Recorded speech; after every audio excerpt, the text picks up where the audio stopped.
The widow didn't know she was dying until the wheels snapped. One moment, rolling through heat and dust. The next, 55 years of survival crashing into dirt while a town full of eyes just watched. No one moved. No one spoke. That's when Evelyn Cross understood. She'd crossed into a place where Mercy was already dead. But then a shadow stepped forward. A man with killer's hands and a voice like gravel. "I'll help you," he said. "But nothing's free out here." The storm was coming. So were the men with guns. And the secret buried in her dead husband's land? It was about to get them both killed. If you want to see how far this story reaches, hit that like button and drop a comment with your city. Now let me take you back to where it all began. The sun beat down on Dry Creek like a punishment. Evelyn Cross had been driving for 3 days straight, her hands blistered raw against the reins, her throat so dry she'd stopped trying to swallow. The wagon groaned beneath her, old wood, older nails, the kind of vehicle that should have died years ago but kept rolling because there was no other choice. Everything she owned sat stacked in that wagon bed, everything that mattered, anyway, which wasn't much. The town appeared like a mirage through the heat shimmer. Buildings the color of bone. Streets empty except for the wind pushing dust in lazy circles. She'd heard about Dry Creek from a trader passing through Santa Fe. "Tough place," he'd said, "but they don't ask questions." That was exactly what she needed. The main street stretched ahead, lined with weathered storefronts. A saloon, a general store, a building that might have been a hotel once, but now looked like it was held together by habit and spite. Evelyn guided the horses forward, her back screaming from days in the saddle. Just need to make it to the end of the street, find someone. Anyone. That's when she heard it. A crack like a gunshot. The wagon lurched sideways. Evelyn grabbed for the seat, but her fingers found only air. The left rear wheel had split clean through, the rim collapsing inward, spokes shattering like brittle bones. The whole wagon tipped, and she went with it, hitting the ground hard enough to knock the wind from her lungs. For a moment, she just lay there in the dust, tasting copper and dirt. Then she heard the silence. It was the kind of silence that has weight, the kind that presses down on you. Evelyn pushed herself up on her elbows and looked around. Faces appeared in doorways, behind windows. A man stood on the saloon porch, drink in hand, watching. A woman in a faded blue dress paused mid-sweep. 2 boys stopped their game to stare. Nobody moved. Evelyn got to her feet, legs shaking. Her dress was torn at the knee, blood seeping through. The wagon sat crippled in the street, its load of belongings spilled across the dirt. Clothes, a cooking pot, a photograph in a broken frame. Her entire life scattered for everyone to see. "Please," she said. Her voice came out hoarse. "I need help. The wheel—" The man on the porch took a sip of his drink and turned away. The woman with the broom went back to sweeping. The boys ran off. Evelyn's chest tightened. She'd known it would be hard. She'd known she'd be alone. But this? This was something else. This was watching people choose not to see you while you stood right in front of them. "I can pay," she tried again, louder. "I have money. Not much, but we don't fix wagons." The voice came from the general store. A man stood in the doorway, arms crossed. He was maybe 40, with a face that had forgotten how to smile. "Then where can I—" "Nowhere," he said it flat. Final. "Wheelwright died 2 years ago. Nobody took over." Evelyn felt something crack inside her chest. She'd driven 300 miles, through heat that peeled skin, through nights so cold her fingers wouldn't work by morning. She'd done it alone because that's what you did when your husband died and left you with nothing but debts and a land deed he swore was worth something. And now she was stuck. "There must be someone," she said. "A blacksmith? Anyone who works with wood?" The man in the doorway shrugged. "Even if there was, you'd need money. Real money. Not whatever you're carrying." Heat crawled up Evelyn's neck. "You don't know what I'm carrying." "Don't need to." His eyes swept over her, the patched dress, the worn boots, the desperation she couldn't hide. "Can tell by looking." Someone laughed. Evelyn couldn't see who. She stood there in the middle of the street, surrounded by her broken belongings, and felt the weight of 55 years pressing down. Every hard choice, every sacrifice, every time she'd swallowed pride and kept moving forward, it all condensed into this single moment, standing in the dust while strangers decided she wasn't worth their trouble. The sun hammered down, Sweat ran into her eyes. Her leg throbbed where she'd hit the ground. And then she heard footsteps. Slow, deliberate, boot heels against packed dirt. Evelyn turned. A man walked toward her from the far end of the street. Tall, maybe 6 feet, dressed in dark clothes that should have been hot in this weather, but he wore them like they were part of his skin. A hat pulled low, dust on his shoulders. He moved with the kind of ease that came from never having to hurry, because you were either already where you needed to be, or nothing could catch you anyway. The people who'd been watching from doorways pulled back, disappeared into shadows. The man on the saloon porch set down his drink and went inside. The stranger stopped a few feet from Evelyn. Up close, she could see his face beneath the hat brim. Hard angles. A scar running from his left eyebrow into his hairline. Eyes that looked gray in some light, green in others. The kind of eyes that had seen things and decided not to forget. He looked at her, then at the broken wagon, then back at her. "Wheel's done," he said. His voice was rough, like he didn't use it much. "I know." Evelyn lifted her chin. She wasn't going to beg. Not to this man. Not to anyone. "You got family here?" "No." "Friends?" "No." He was quiet for a moment, studying her. Evelyn met his gaze and didn't look away. She'd learned a long time ago that looking away was the same as giving up. "What's your name?" he asked. "Evelyn Cross." "Where you headed, Mrs. Cross?" "My land. About 40 miles northwest. That's Hale territory." The name sent a chill through her despite the heat. She'd heard it before. Victor Hale, land baron, the kind of man who bought up everything he could and took what he couldn't buy. "It's my land," she said. "Legal deed, my husband—" She stopped, swallowed. "It's mine." The stranger's expression didn't change. "Hale doesn't care about deeds." "Well, I don't care about Hale. I don't—" Something flickered across his face. It might have been amusement, might have been respect. Hard to tell. "You need a new wheel," he said. "I know that too." "I can make you one." Evelyn blinked. The man in the store said, "I'm not the man in the store." He glanced toward the general store where the shopkeeper had retreated into darkness. "I got tools, got wood. Take me maybe 2 days." 2 days. In this town. With these people. Evelyn's stomach turned, but what choice did she have? "What's it going to cost me?" she asked. The stranger pushed his hat back slightly. "What have you got?" $60. "Some jewelry." She hesitated. "And my word." "Your word worth anything?" "More than most people's money." He almost smiled. "Almost." "Fair enough. $60 for the wheel. You can keep the jewelry." It was more than fair. It was generous, which made Evelyn immediately suspicious. "Why?" she asked. "Why what? Why help me? Everyone else in this town looked right through me." The stranger was quiet for a long moment.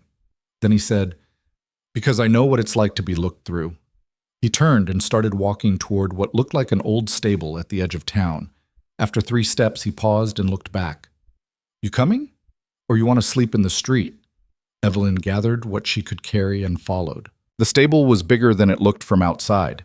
High ceiling, dirt floor. Stalls that probably hadn't held horses in years. But in the back corner, someone had set up a workspace, a table, tools hung on pegs, lumber stacked against the wall. A bedroll sat in one corner, a small stove in another. The stranger lit a lantern and hung it from a beam. "You live here?" Evelyn asked. "For now." "What's your name?" He looked at her for a moment like he was deciding whether to answer. "Cole Turner." "How long you been in Dry Creek, Mr. Turner?" 3 weeks. "And before that?" "Somewhere else." He picked up a piece of wood, examined it, set it down. "You ask a lot of questions. You're asking me to trust you." "No, I'm not." He met her eyes. "I'm offering to fix your wagon. You can trust me or not. Doesn't change the work." "Fair enough." Cole moved around the space with practiced efficiency. He pulled out several pieces of lumber, measuring them against each other. His hands were scarred, old burns on the knuckles, a twisted finger on his left hand that had healed wrong. These were hands that had done hard work, violent work. Evelyn set down her bag and tried not to wince as pain shot through her leg. "You should clean that," Cole said without looking up. "It's fine. It's bleeding through your dress." I said it's fine. He straightened and fixed her with a stare that could have cut glass. You want to die of infection before you reach your land? Be my guest. But don't do it in my stable. Evelyn's jaw tightened. But he was right. She sat down on a crate and hiked up her skirt enough to see the wound. A deep scrape, dirt embedded in the skin. It needed cleaning, needed it badly. Cole walked over with a bottle and a rag. He didn't ask permission, just knelt down and poured whiskey straight onto the wound. Evelyn hissed through her teeth but didn't pull away. Brave, Cole said quietly. He dabbed at the wound with surprising gentleness. Or stubborn. Can it be both? Usually is. He worked in silence, cleaning the scrape, wrapping it with a strip of cloth he tore from what looked like an old shirt. When he finished, he stood and went back to his work table without another word. Evelyn watched him. There was something deliberate about the way he moved, controlled, like every action had been considered before it was taken. She'd known men like that before, soldiers mostly, men who'd learned that hesitation could get you killed. You fight in the war? She asked. Cole's hands paused for just a second. Then he picked up a saw and started measuring a cut. Which one? Any of them. No. You sure move like someone who did. I move like someone who stayed alive. He marked the wood with a pencil. That's not the same thing. The sun was setting outside, orange light slanting through the gaps in the walls. Evelyn realized she hadn't eaten since morning. Her stomach felt like it was eating itself. Cole must have noticed her looking around because he said, There's bread in the sack by the stove. Some dried meat. Help yourself. I can pay. You're already paying me $60 for a wheel that costs $30 in materials. You can have some bread. Evelyn found the food and ate slowly, making it last. The bread was hard but edible. The meat was salty and tough. It was the best meal she'd had in days. So, what's on this land of yours? Cole asked. He'd started cutting wood, the saw making a rhythmic sound in the quiet. That's worth crossing Hale territory? Evelyn chewed slowly. She'd been expecting this question, had been preparing for it since she left Santa Fe. The problem was she didn't know how much to tell, didn't know who to trust. It was my husband's, she said carefully. He died 6 months ago. Left me the deed. And? And what? And what's on the land that makes it worth anything? Cole didn't look up from his work. Hale doesn't bother with empty dirt. If you're headed into his territory, there's a reason. Evelyn set down the bread. Why do you care? Because if you're carrying something valuable, people in this town will figure it out. And when they do, they'll sell that information to whoever pays. He looked at her then. And Hale always pays. A chill ran down Evelyn's spine. How do you know what Hale does? Everyone knows what Hale does. Cole went back to sawing. Question is whether you're ready for it. Evelyn was quiet for a long moment. Outside she could hear voices. Laughter from the saloon. The sound of a door slamming. Normal town sounds, but they felt wrong somehow. Like a trap waiting to spring. There's water, she said finally. A spring. My husband found it years ago but never developed it. He said it was big. Big enough to change everything. Cole stopped sawing. The silence stretched out. Then he said very quietly, Does anyone else know? No, just me. You sure about that? My husband was careful. He didn't tell anyone. Didn't file any claims that would draw attention. He wanted to wait until we had money to develop it properly. And then he died. And then he died. Evelyn's voice cracked slightly. She cleared her throat. Leaving me with nothing but debts and a piece of paper saying I own land that everyone thinks is worthless. Cole set down the saw and turned to face her. Listen to me very carefully. If Hale finds out about that spring, he will kill you for it. Not scare you, not threaten you, kill you. Do you understand? I understand. I don't think you do. He stepped closer. Victor Hale owns half this territory.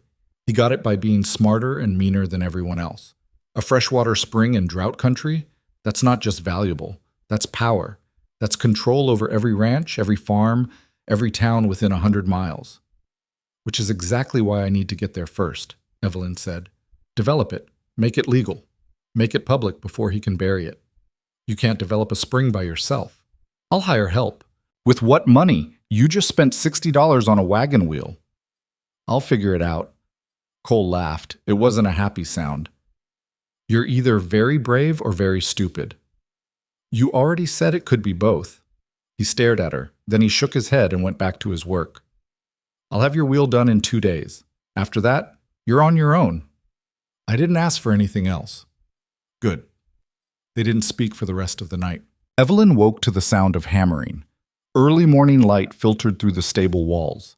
She'd slept on a pile of hay Cole had pointed to, wrapped in a blanket that smelled like smoke and dust. Every muscle in her body ached, her leg throbbed, but she was alive. Cole was already at work, fitting pieces of wood together with careful precision. He didn't acknowledge her when she sat up, just kept working. Evelyn watched him for a while, noting the way he measured twice before cutting, the way he tested each joint before moving on. This wasn't a man who did sloppy work. There's coffee, he said without looking up, in the pot by the stove. Evelyn found the pot and poured herself a cup. The coffee was strong enough to strip paint. It was perfect. Thank you, she said. Don't thank me yet. You haven't paid me. She almost smiled. The morning passed slowly. Cole worked on the wheel. Evelyn tried to stay out of his way. She sorted through her belongings, taking inventory of what had survived the crash. Most of her clothes were fine. The cooking pot had a dent but was still usable. The photograph in the broken frame showed her and Thomas on their wedding day. Her in white. Him in a suit that didn't quite fit. They'd been so young, so sure about everything. She set the photo aside and picked up a folded piece of paper. The deed to the land. She'd kept it on her person since leaving Santa Fe, tucked in an inside pocket where no one could take it without her knowing. She unfolded it now, reading Thomas's handwriting in the margins. Northwest corner, Big Cottonwood, 15 paces west. Listen for the sound. That's all he'd written. All the instruction she had. Evelyn had read it 1,000 times, trying to decode what he meant. Listen for the sound. What sound? Water? Wind? You should put that away. Evelyn looked up. Cole was watching her, his expression unreadable. It's just a deed, she said, with notes written on it. Anyone sees that, they'll ask questions. He was right. Evelyn folded the paper and tucked it back in her pocket. How long have you been awake? Few hours. You don't sleep much. No. Why not? Cole picked up a piece of sandpaper and started smoothing a rough edge. Bad habit. From what? From staying alive. There it was again, that edge in his voice, the suggestion of something dark in his past. Evelyn wanted to push, to ask more questions, but she'd learned over the years that some doors stayed closed for a reason. The day wore on, heat built inside the stable. Cole took off his jacket, working in just a shirt and vest. Evelyn noticed more scars, one on his forearm, another disappearing under his collar. These weren't accidents. These were fights. Around noon, someone knocked on the stable door. Cole's hand went to his hip. Evelyn realized he was wearing a gun. She hadn't seen it before, hidden under his jacket, but now she saw the holster, the well-worn grip. Who is it? Cole called. Sheriff Carter. Cole's jaw tightened. He looked at Evelyn, then at the door. Stay quiet. He opened the door just wide enough to slip through and stepped outside, pulling it shut behind him. Evelyn moved closer, pressing her ear against the wood. Turner. The sheriff's voice was gruff, older. Didn't expect to see you still here. Doing some work. What kind of work? The kind that pays. There was a pause, then the sheriff said, I heard you took on a passenger, woman with a broken wagon. She needed a wheel. I'm building her one. That's real charitable of you. It's business. Is it? Another pause. See, thing is, word travels. And I heard this woman might be worth knowing about, might be carrying something valuable. Evelyn's heart started pounding. She's not carrying anything, Cole said, except debts and dreams. Same as everyone else passing through. You sure about that? I'm sure you should move along, Sheriff, unless you want to pay me for my time. The sheriff laughed, but it wasn't friendly. You got a smart mouth, Turner, gonna get you in trouble one day. Today? Not today. Footsteps. Moving away. But soon, Evelyn heard the sheriff walk off. A moment later, Cole came back inside. His face was tight. We need to leave, he said. What? You said 2 days? I said 2 days before I met the sheriff. Now I'm saying we leave tonight. But the wheel, I'll finish it, but we're not staying here. He started gathering tools, moving fast. That wasn't a friendly visit. That was a warning. A warning about what? Cole stopped and looked at her. About the fact that Hale already knows you're here. The blood drained from Evelyn's face. That's impossible. I didn't tell anyone. You didn't have to. Small town, broken wagon, woman traveling alone. People notice. And when they notice, they talk. And when they talk, word spreads. He grabbed a bag and started packing. Hale has eyes everywhere. The sheriff's probably on his payroll, which means he knows you're here, knows you're headed northwest, and knows you're traveling alone. Except I'm not, Evelyn said quietly. Not anymore. Cole froze, turned slowly. What? You're coming with me. Like hell I am. You said yourself, if I go alone, I'm dead. And you just spent a day building me a wheel. You think I believe you did that out of the goodness of your heart? Evelyn stepped forward. You're running from something, same as me. The difference is, I have somewhere to run to. You're just drifting. You don't know anything about me. I know you move like someone who's been hunted. I know you wear a gun like you've used it. And I know you're in this stable instead of a hotel room because you're hiding. She held his gaze. I also know you could have ignored me in the street, but you didn't. So either you're stupid, which I don't think you are, or you're tired of running alone. Cole's expression was stone. You're making a mistake. Probably, but it's my mistake to make. Evelyn crossed her arms. I'll pay you. Once I develop the spring, once I have money, I'll pay you double what the wheel cost. But I need help getting there, and you need a reason to stay ahead of whoever's chasing you. You don't even know who's chasing me. Don't care. All I care about is whether you can shoot straight and think fast. They stood there in the dim stable, two desperate people weighing their options. Outside, Evelyn could hear the town moving. Voices. Hoofbeats. The ordinary sounds of life continuing while they stood at a crossroads. Finally, Cole said, I want $100. Not 60. Not double.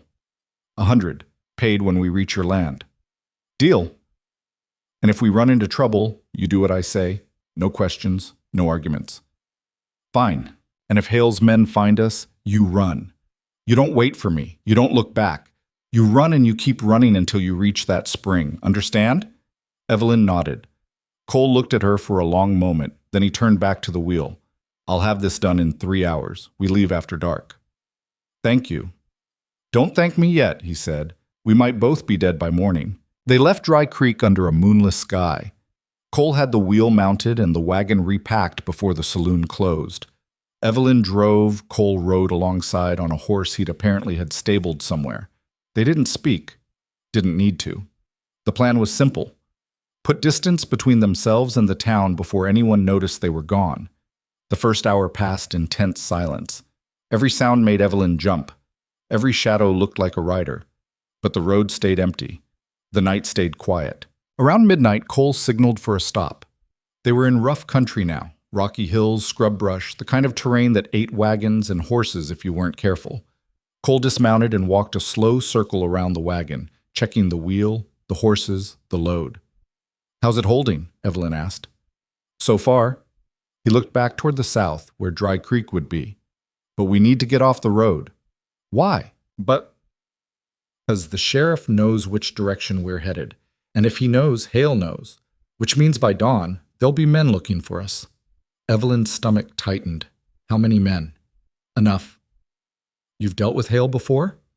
Cole was quiet for a moment. Then he said, I've dealt with men like him. That's enough. He led them off the main road, following what looked like an old cattle trail that wound through the hills. It was slower going, rougher terrain, but it kept them out of sight. As the sky started to lighten in the east, Cole found a shallow canyon with an overhang and declared they'd camp there for the day. We travel at night from now on, he said. Sleep during the day. That'll slow us down. Slower is alive. They made a cold camp. No fire, no noise. Evelyn unhitched the horses and let them graze on the sparse grass. Cole stood watch, scanning the horizon. He hadn't slept in over 24 hours, but he didn't look tired, just alert, coiled. You should rest, Evelyn said. I will. When? Later. She sat down on a rock and pulled out some bread from her pack. Tell me about Hale. Why? Because I need to know what I'm up against. Cole was quiet for a long time. Then he said, Victor Hale showed up in this territory about 10 years ago. No one knows where he came from, but he had money, connections, and no conscience. He started buying land. Then when people wouldn't sell, he started taking it. How? Fire, drought, accidents, debts that suddenly came due. The law doesn't exist out here unless Hale says it does. Sheriffs work for him, judges too. Anyone who stands against him ends up broke, run off, or dead. And no one fights back? People try. Then they learn why trying doesn't work. Cole finally looked at her. That spring of yours? If it's as big as you say, Hale won't just want it. He'll need it. Because control of water out here means control of everything, and he will do anything, to make sure you don't develop it first. Evelyn absorbed this. Then I guess we better not let him catch us. That's the plan. Do you have a backup plan? Cole smiled grimly. Yeah, die quick. Despite everything, Evelyn almost laughed. There was something refreshing about his honesty.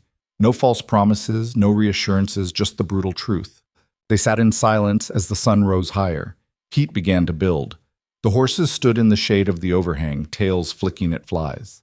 Evelyn felt exhaustion pulling at her, but her mind wouldn't stop racing. Everything she'd worked for, everything Thomas had died for, it all came down to reaching that piece of land before Hale's men found them. Get some sleep, Cole said. I'll wake you if trouble comes. What about you? I'll sleep later. You keep saying that. I keep meaning it. Evelyn wanted to argue, but her body had other ideas.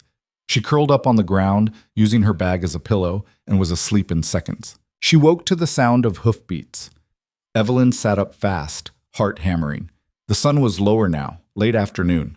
Cole was crouched at the edge of the overhang, perfectly still, watching something in the distance. How many? She whispered. 3. Maybe 4. He didn't look at her. Riding the main road. Haven't spotted us yet. Evelyn crawled forward and peered out. Through the heat shimmer, she could see riders. Even from this distance, she could tell they weren't ranchers or drifters. These men moved with purpose. Hunting. Hale's men? She asked. Probably. What do we do? Nothing. Stay quiet. Stay still. They'll pass. But they didn't pass. One of the riders stopped, dismounted, started walking in slow circles, head down, tracking. Son of a bitch, Cole muttered. What? They found the trail, where we left the road.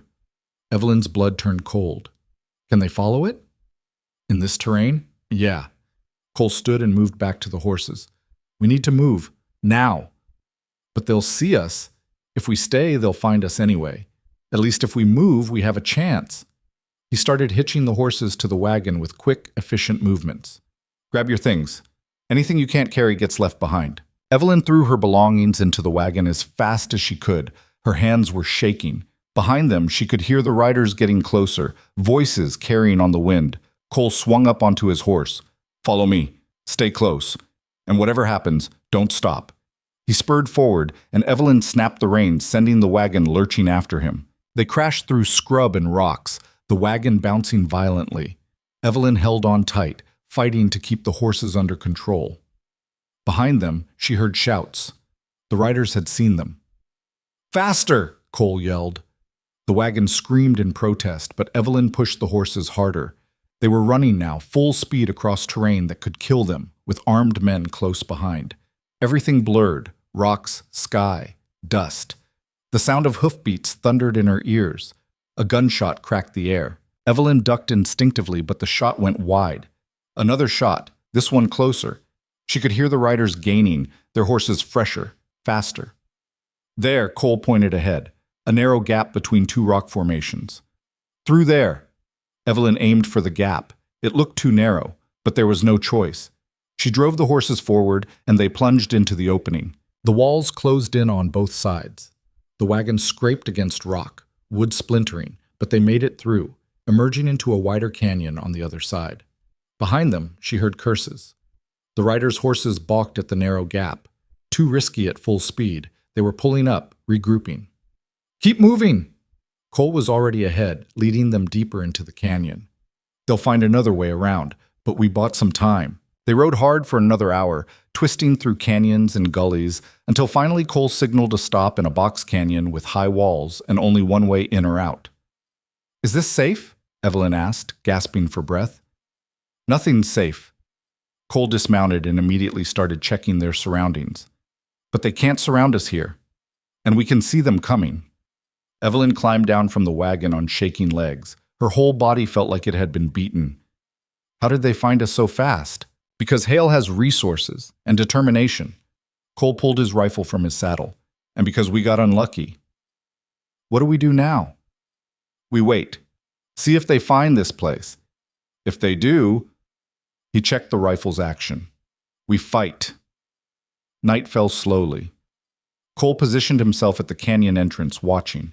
Evelyn tried to rest but couldn't. Every sound made her jump. Every shifting shadow looked like a man with a gun. Hours passed. No riders appeared. As the moon rose, Cole finally moved back into the canyon. "Either they lost our trail or they're waiting for daylight." "Which is more likely?" "Daylight. Easier to shoot that way." Evelyn closed her eyes. This was her fault. She'd dragged Cole into this. If he died because of her— "Stop," Cole said quietly. She looked at him. "What?" "Stop blaming yourself. I made my choice. And I've been in worse spots than this." "Like what?" He smiled grimly. "Ask me if we survive." They sat in silence for a while. Then Evelyn said, "Tell me something true." "What?" "Something true about you. I'm trusting you with my life. I should know something real." Cole was quiet for a long time. So long she thought he wouldn't answer. Then he said, "I killed a man once. In Texas. He was beating a woman to death in an alley. I told him to stop. He didn't. So I killed him." "That sounds like justice to me." The woman was the mayor's daughter. The man was a federal marshal. Cole's voice was flat. Turns out he'd been assigned to protect her. Thought she was running away with outlaws. Was trying to save her by beating sense into her. "My testimony about what I saw and what happened did not matter. The system had already decided what the truth was." Cole paused. "His friends came after me. Put a price on my head. I've been running ever since." Evelyn absorbed this. "How long?" 3 years. And you're tired of running. Wouldn't you be?" She thought about it. "Yes, I would." They didn't talk after that. Just sat in the darkness. Two people at the end of their rope, waiting to see if the morning would bring death or another day of survival. When dawn broke, the canyon mouth stayed empty. The riders hadn't found them. But Cole's expression didn't relax. "They're out there, waiting, watching. We need to move carefully from here on." They packed up and left the box canyon, moving slowly now, staying off ridgelines, using every bit of cover. The land was getting rougher, more hills, less water. Evelyn's horses were struggling, so was she. Around midday, they crested a rise and Cole pulled up short. "What?" Evelyn asked. He pointed. In the valley below, maybe 2 miles ahead, Evelyn could see a town. Small, maybe 20 buildings. And riding into it were the men who'd been chasing them. "They're regrouping," Cole said. "Getting supplies. Fresh horses." "How long do we have?" "Maybe a day. Maybe less." Evelyn looked ahead, trying to judge the distance to her land. Another 30 miles, maybe more. They'd never make it before the riders caught up. "We need to split up," she said. "No." "Cole, listen. I said no. If we split up, they can only follow one of us. I'll take the wagon, draw them off. You circle back." "And then what?" Cole turned in his saddle. "You think you can outrun them in that wagon? With those horses?" "I can try." "You'll die. And I didn't come this far to watch that happen." Something in his voice made Evelyn stop. She looked at him, really looked at him, saw the determination in his face, the stubborn set of his jaw. "Why?" she asked quietly. "Why do you care?" Cole was quiet for a moment. Then he said, "Because I'm tired of running from things. Maybe it's time to run toward something instead." Before Evelyn could respond, a voice called out from behind them. "I wouldn't move if I were you." They both turned. A man sat on a horse maybe 50 yards away, older, gray beard, a star pinned to his chest. Sheriff Carter. And he was holding a rifle pointed right at them. Now, the sheriff said, walking his horse closer. Let's talk about what you're really carrying, Mrs. Cross, and where you think you're going. The rifle didn't waver. Sheriff Carter sat easy in his saddle, like he had all the time in the world, like he'd been expecting this exact moment. Cole's hand moved slowly toward his hip. I wouldn't, Carter said. His voice was almost friendly. I'm old, Turner, but I'm not slow. And at this range, I don't miss. Cole's hand stopped. But Evelyn could see the calculation in his eyes. Measuring distance, angles, odds. All of them bad. What do you want, Sheriff? Evelyn asked. Her voice came out steadier than she felt. Just conversation. For now. Carter nudged his horse closer. See, I got word from town that you two left in a hurry. Middle of the night. No goodbye. That's impolite. We had places to be. I bet you do. He looked at Evelyn with eyes that had seen too much and forgotten how to care. Question is, what's so important about those places that you'd run from good hospitality? Your hospitality felt like a trap. Carter smiled. Smart woman. Shame it won't save you. He gestured with the rifle.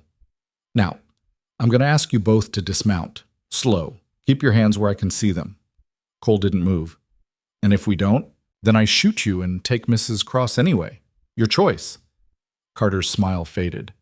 But I'd rather not. Bodies complicate things. Make paperwork. I hate paperwork.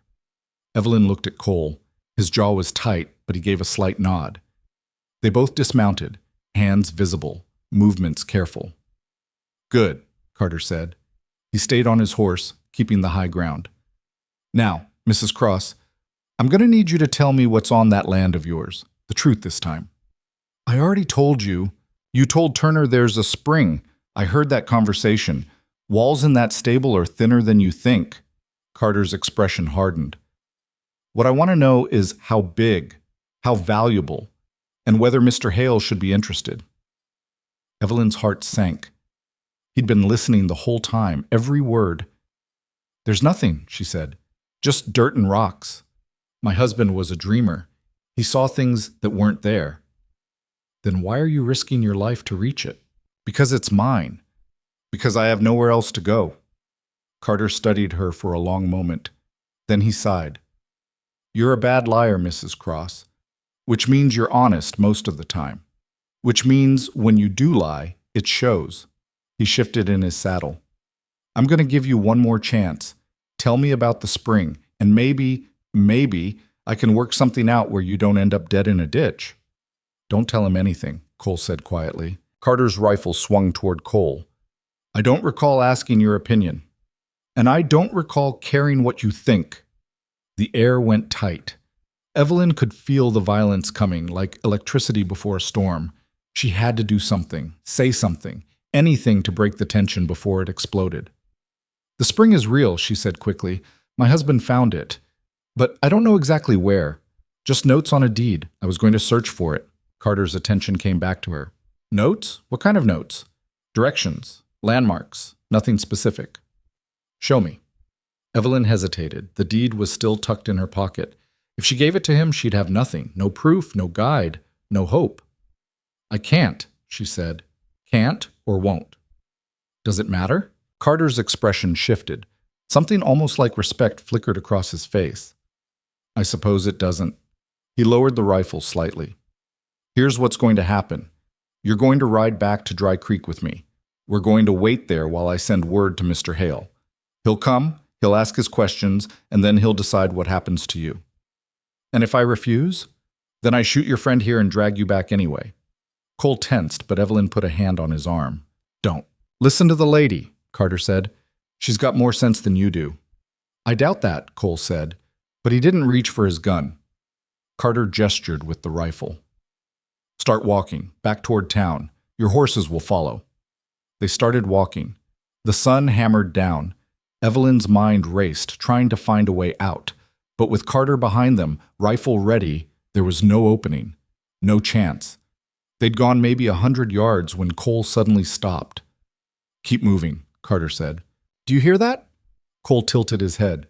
Hear what? Riders, coming fast.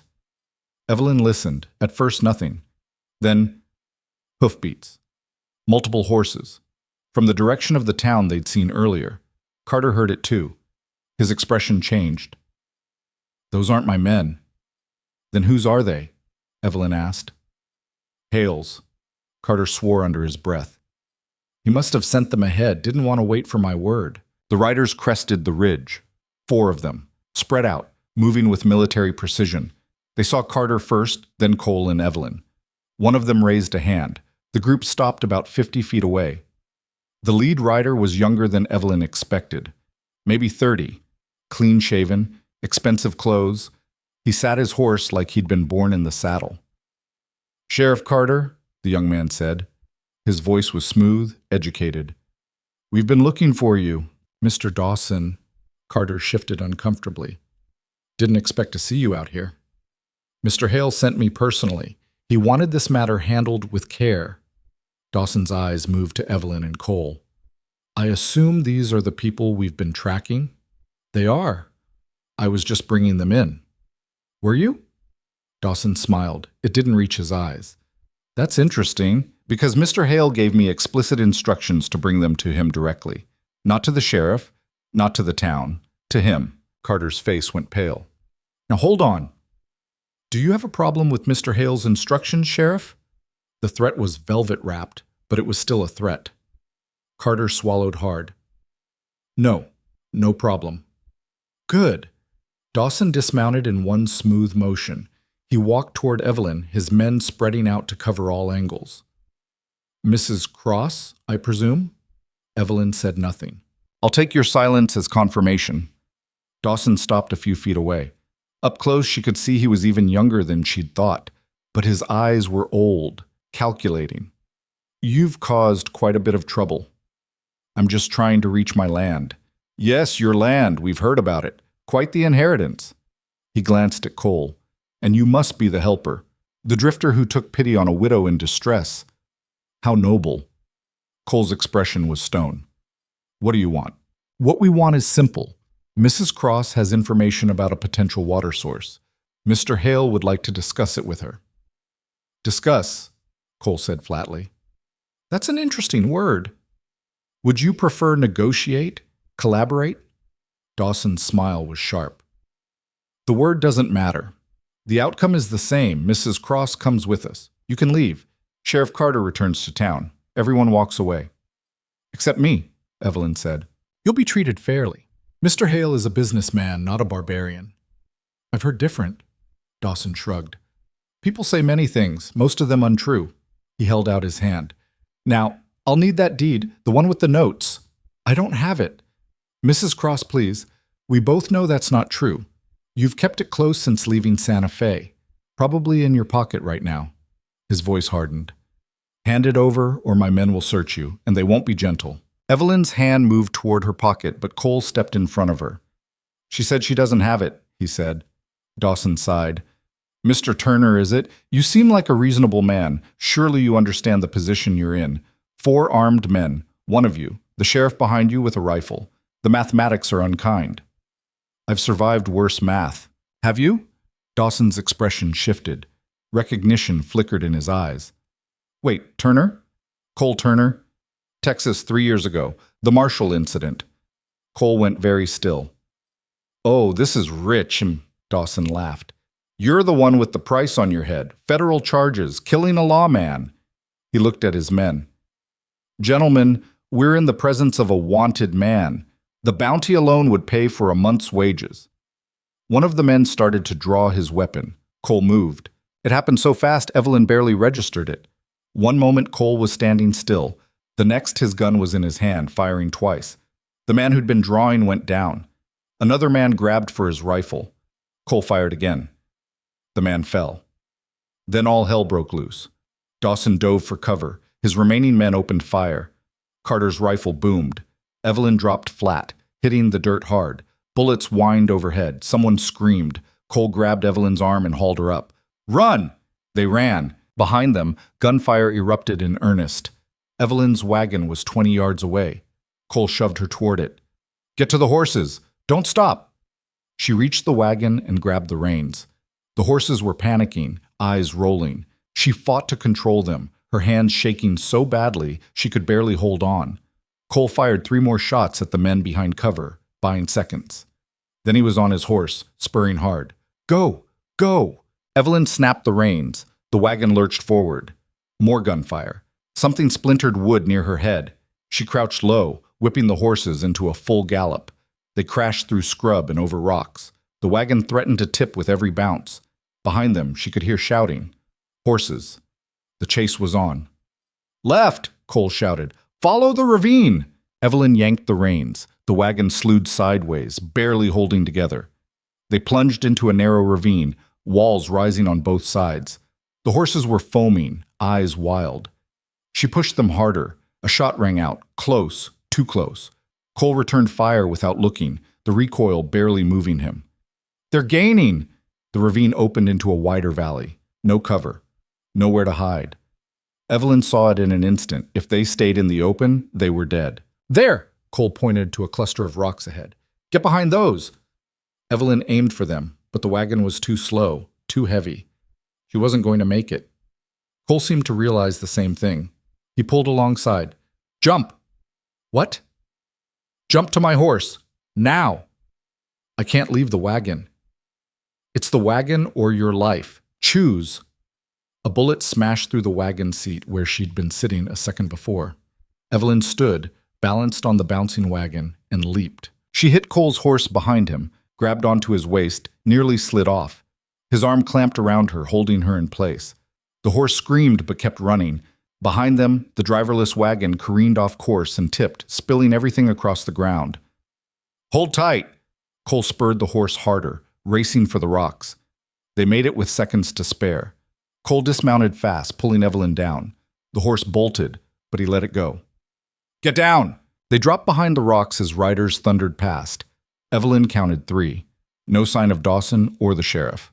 Cole was already reloading his pistol, hand steady. His face was covered in dust and blood from a graze on his temple, but his expression was calm, focused.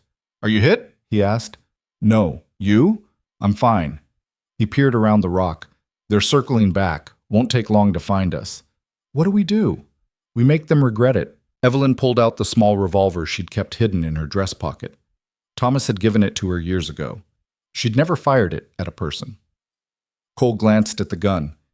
You know how to use that? I'm about to learn. Despite everything, he almost smiled. The riders came back slowly, spread out, rifles ready. They'd learned caution. Cole let them get close, then fired twice. One man jerked and fell from his horse. The others scattered, diving for cover. They know where we are now, Cole said, ducking back as return fire peppered the rocks. We need to move. Where? Anywhere but here. They ran, keeping low, using every bit of cover. The riders followed, but more carefully now. Cole had made them afraid. They reached a small depression in the ground. Not much, but enough to keep their heads down. Cole checked his ammunition. I'm down to 5 rounds. I have 6. 11 rounds, 3 men, maybe more coming. He looked at her. Not great odds. Still better than surrendering. He nodded. Yeah. They waited. The afternoon sun beat down. Evelyn's mouth was so dry her tongue stuck to the roof of her mouth. Her hands wouldn't stop shaking. Cole? Yeah. If we don't make it, don't. I'm serious. If we don't make it, I want you to know shh. She stopped. What did she want him to know? That she was grateful? That she was sorry? That in 2 days he'd become the only person she trusted in the world? I know, he said quietly. I know. A voice called out from somewhere nearby. Turner, we know you're out there. It was Dawson, still alive. You killed 2 of my men. That's going to cost you. Cole said nothing. But I'm a reasonable man, Dawson continued. Give us the woman and the deed, and you can ride out. We'll even forget about the bounty. You have my word. Your word, Cole muttered. He called back. And if I don't? Then we kill you both and take what we want anyway. At least this way you live. Evelyn grabbed Cole's arm. Don't even think about it. I wasn't. He was watching something in the distance, frowning. What is it? Dust on the ridge. He squinted. More riders coming? Evelyn's heart sank. Reinforcements. They were done. But Cole's expression changed. Wait, those aren't Hale's men. How do you know? Because they're wearing uniforms. Evelyn risked a look. He was right. 6 riders, maybe 7, coming fast, and they wore blue. Cavalry. Dawson saw them too. She heard him swear loud and creative. Pull back! Pull back! The remaining men scrambled for their horses. Within seconds, they were riding hard in the opposite direction, abandoning the fight. The cavalry riders reached Cole and Evelyn's position and stopped. The lead rider dismounted, a lieutenant, young, with a sunburned face. You folks all right? He asked. Evelyn didn't trust her voice. She just nodded. We heard gunfire. Who were those men? Outlaws, Cole said smoothly. Tried to rob us. We fought back. The lieutenant looked at the bodies in the distance. Looks like you fought back pretty good. His eyes lingered on Cole's gun. You military? Used to be. Which side? The side that lost. The lieutenant seemed to accept this. Well, you're lucky we came through. We're patrolling for Apache raiders. Haven't seen any, but we've been hearing reports of trouble with a local landowner, fellow named Hale. You know him? Never met him, Cole said. Consider yourself fortunate. We've gotten complaints. Nothing we can act on officially, but... The lieutenant shrugged. Anyway, you folks need an escort somewhere? Evelyn found her voice. How far are you patrolling? Northwest, following the river for another 2 days, then back to the fort. Northwest, toward her land. Could we travel with you? She asked. Just for protection. We won't be any trouble. The lieutenant considered this. I suppose, safety in numbers, but we move at military pace. Can you keep up? Yes, Evelyn said.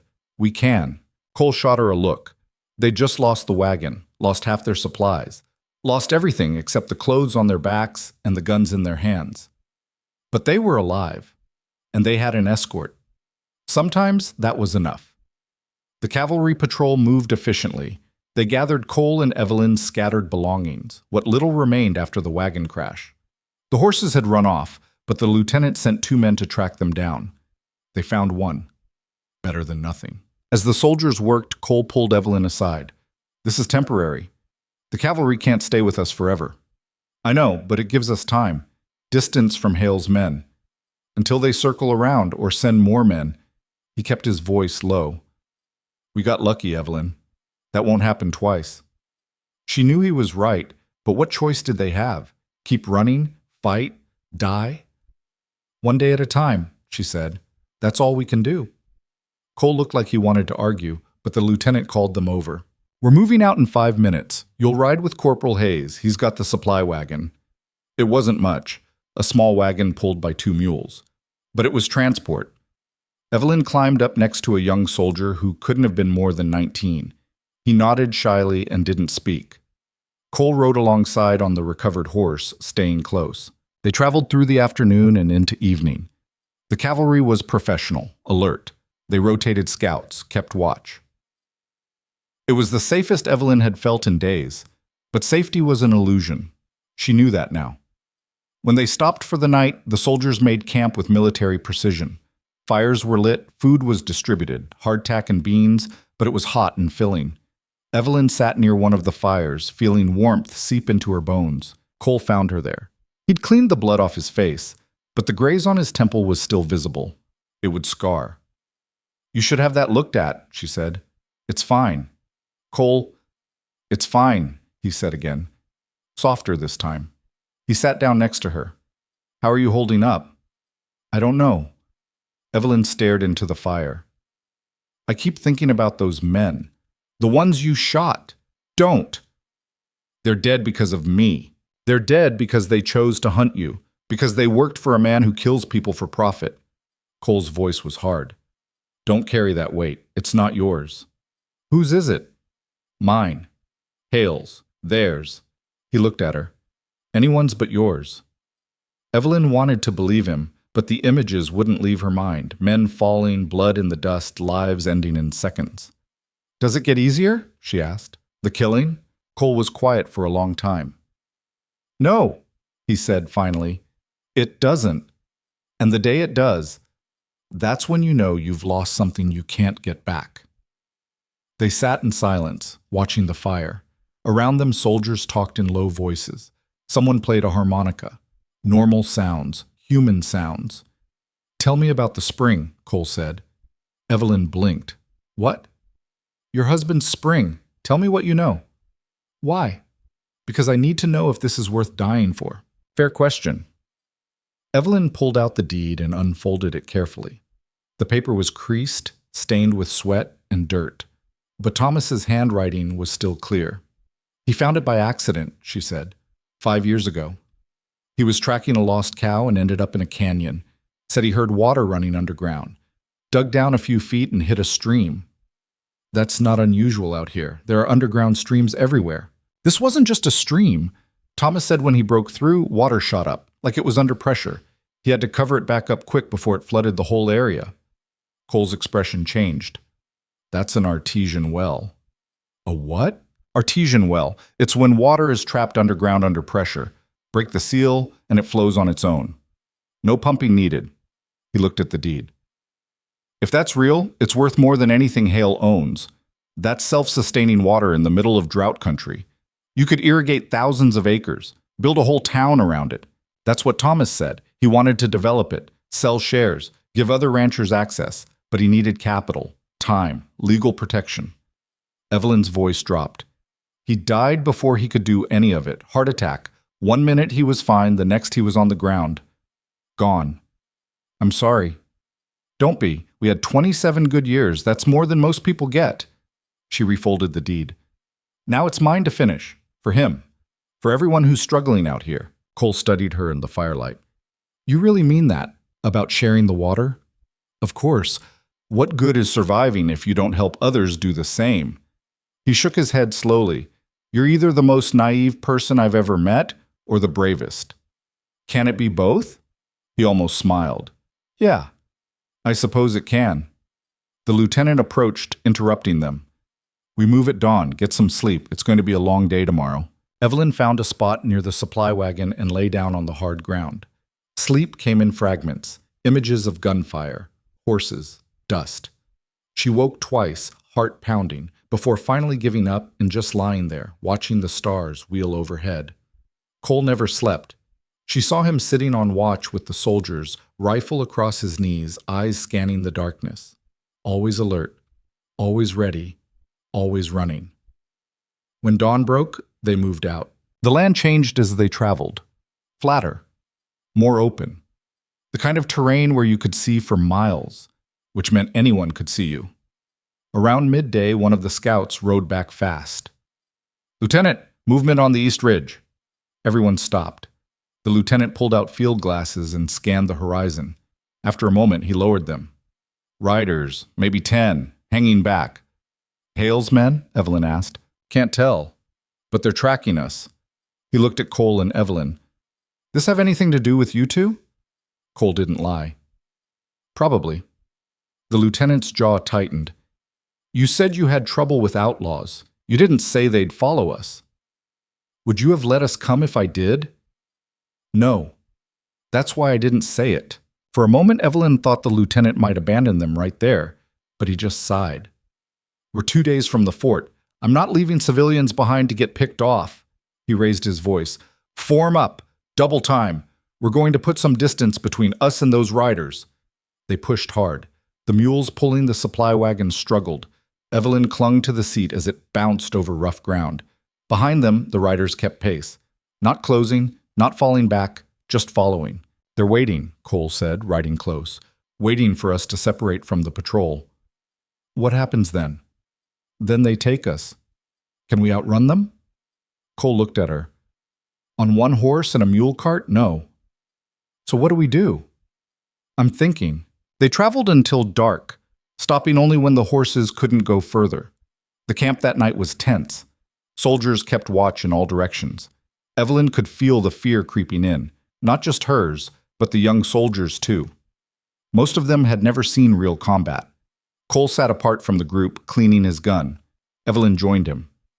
"How many bullets do you have left?" she asked quietly. 3. "That's all?" "That's all." "And I have 4. 7 total. He slid the cylinder back into place. Against 10 men, maybe more. The math was brutal. Evelyn closed her eyes. I'm sorry I dragged you into this. You didn't drag me. I chose this. Why? You could have just walked away. Cole was quiet for a long time. When he spoke, his voice was softer than she'd ever heard it. Because I'm tired of being alone, tired of running, tired of only caring about the next mile, the next town, the next day. He looked at her. You're trying to build something. That matters. It's been a long time since I was part of something that mattered. Evelyn felt her throat tighten. We might not make it. I know. The spring might not even exist. I know that too. Then why keep going? He smiled, genuine this time. Because even if we fail, at least we're failing at something worth doing. That night, Evelyn slept better than she had in days. Not because she felt safe, but because she wasn't alone anymore. When dawn came, the riders were closer. The lieutenant saw them through his field glasses and swore. They're moving in, trying to flank us. How many? Cole asked. Looks like 12 now. They picked up reinforcements somewhere. The lieutenant lowered the glasses. We need to reach the river. There's a crossing 2 hours north. If we can get across, we can hold them off from the far bank. And if we don't make it, then we fight here, in the open, with no cover. He didn't have to say what that meant. They rode hard. The sun climbed. The riders behind them closed the distance. Evelyn could make out individual figures now.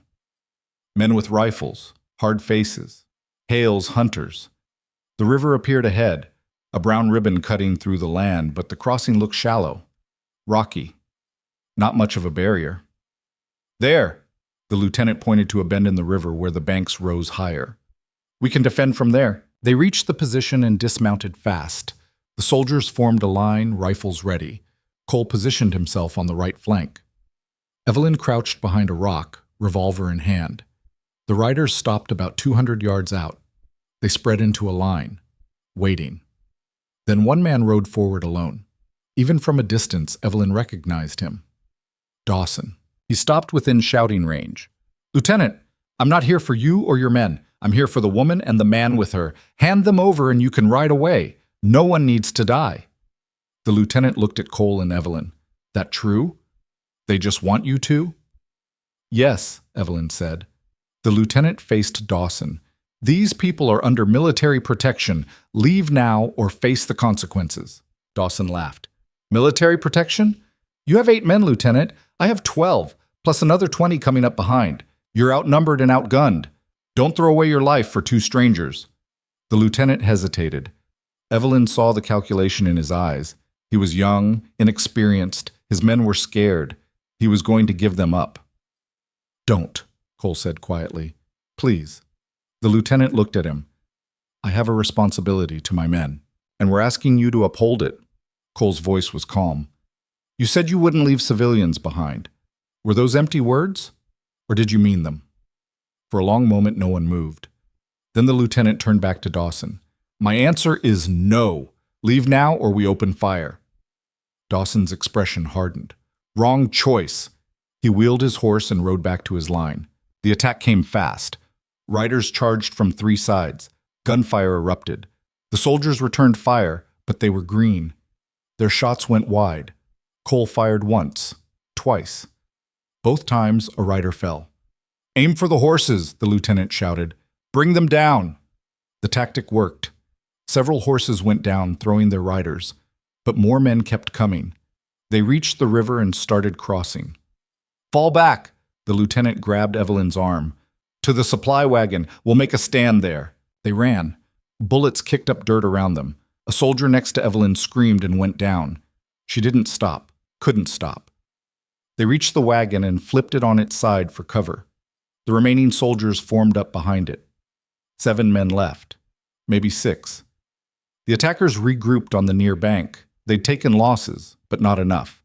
Dawson stood among them, pointing, directing. We can't hold, the lieutenant said. His face was pale. Not against these numbers. Cole ejected his spent cartridges. He had 1 bullet left. Then we make them pay for every inch. Evelyn checked her revolver. 2 rounds. She looked at the men arrayed against them, saw the determination in their faces. This was it, the end of the road. Then she heard something, a rumble.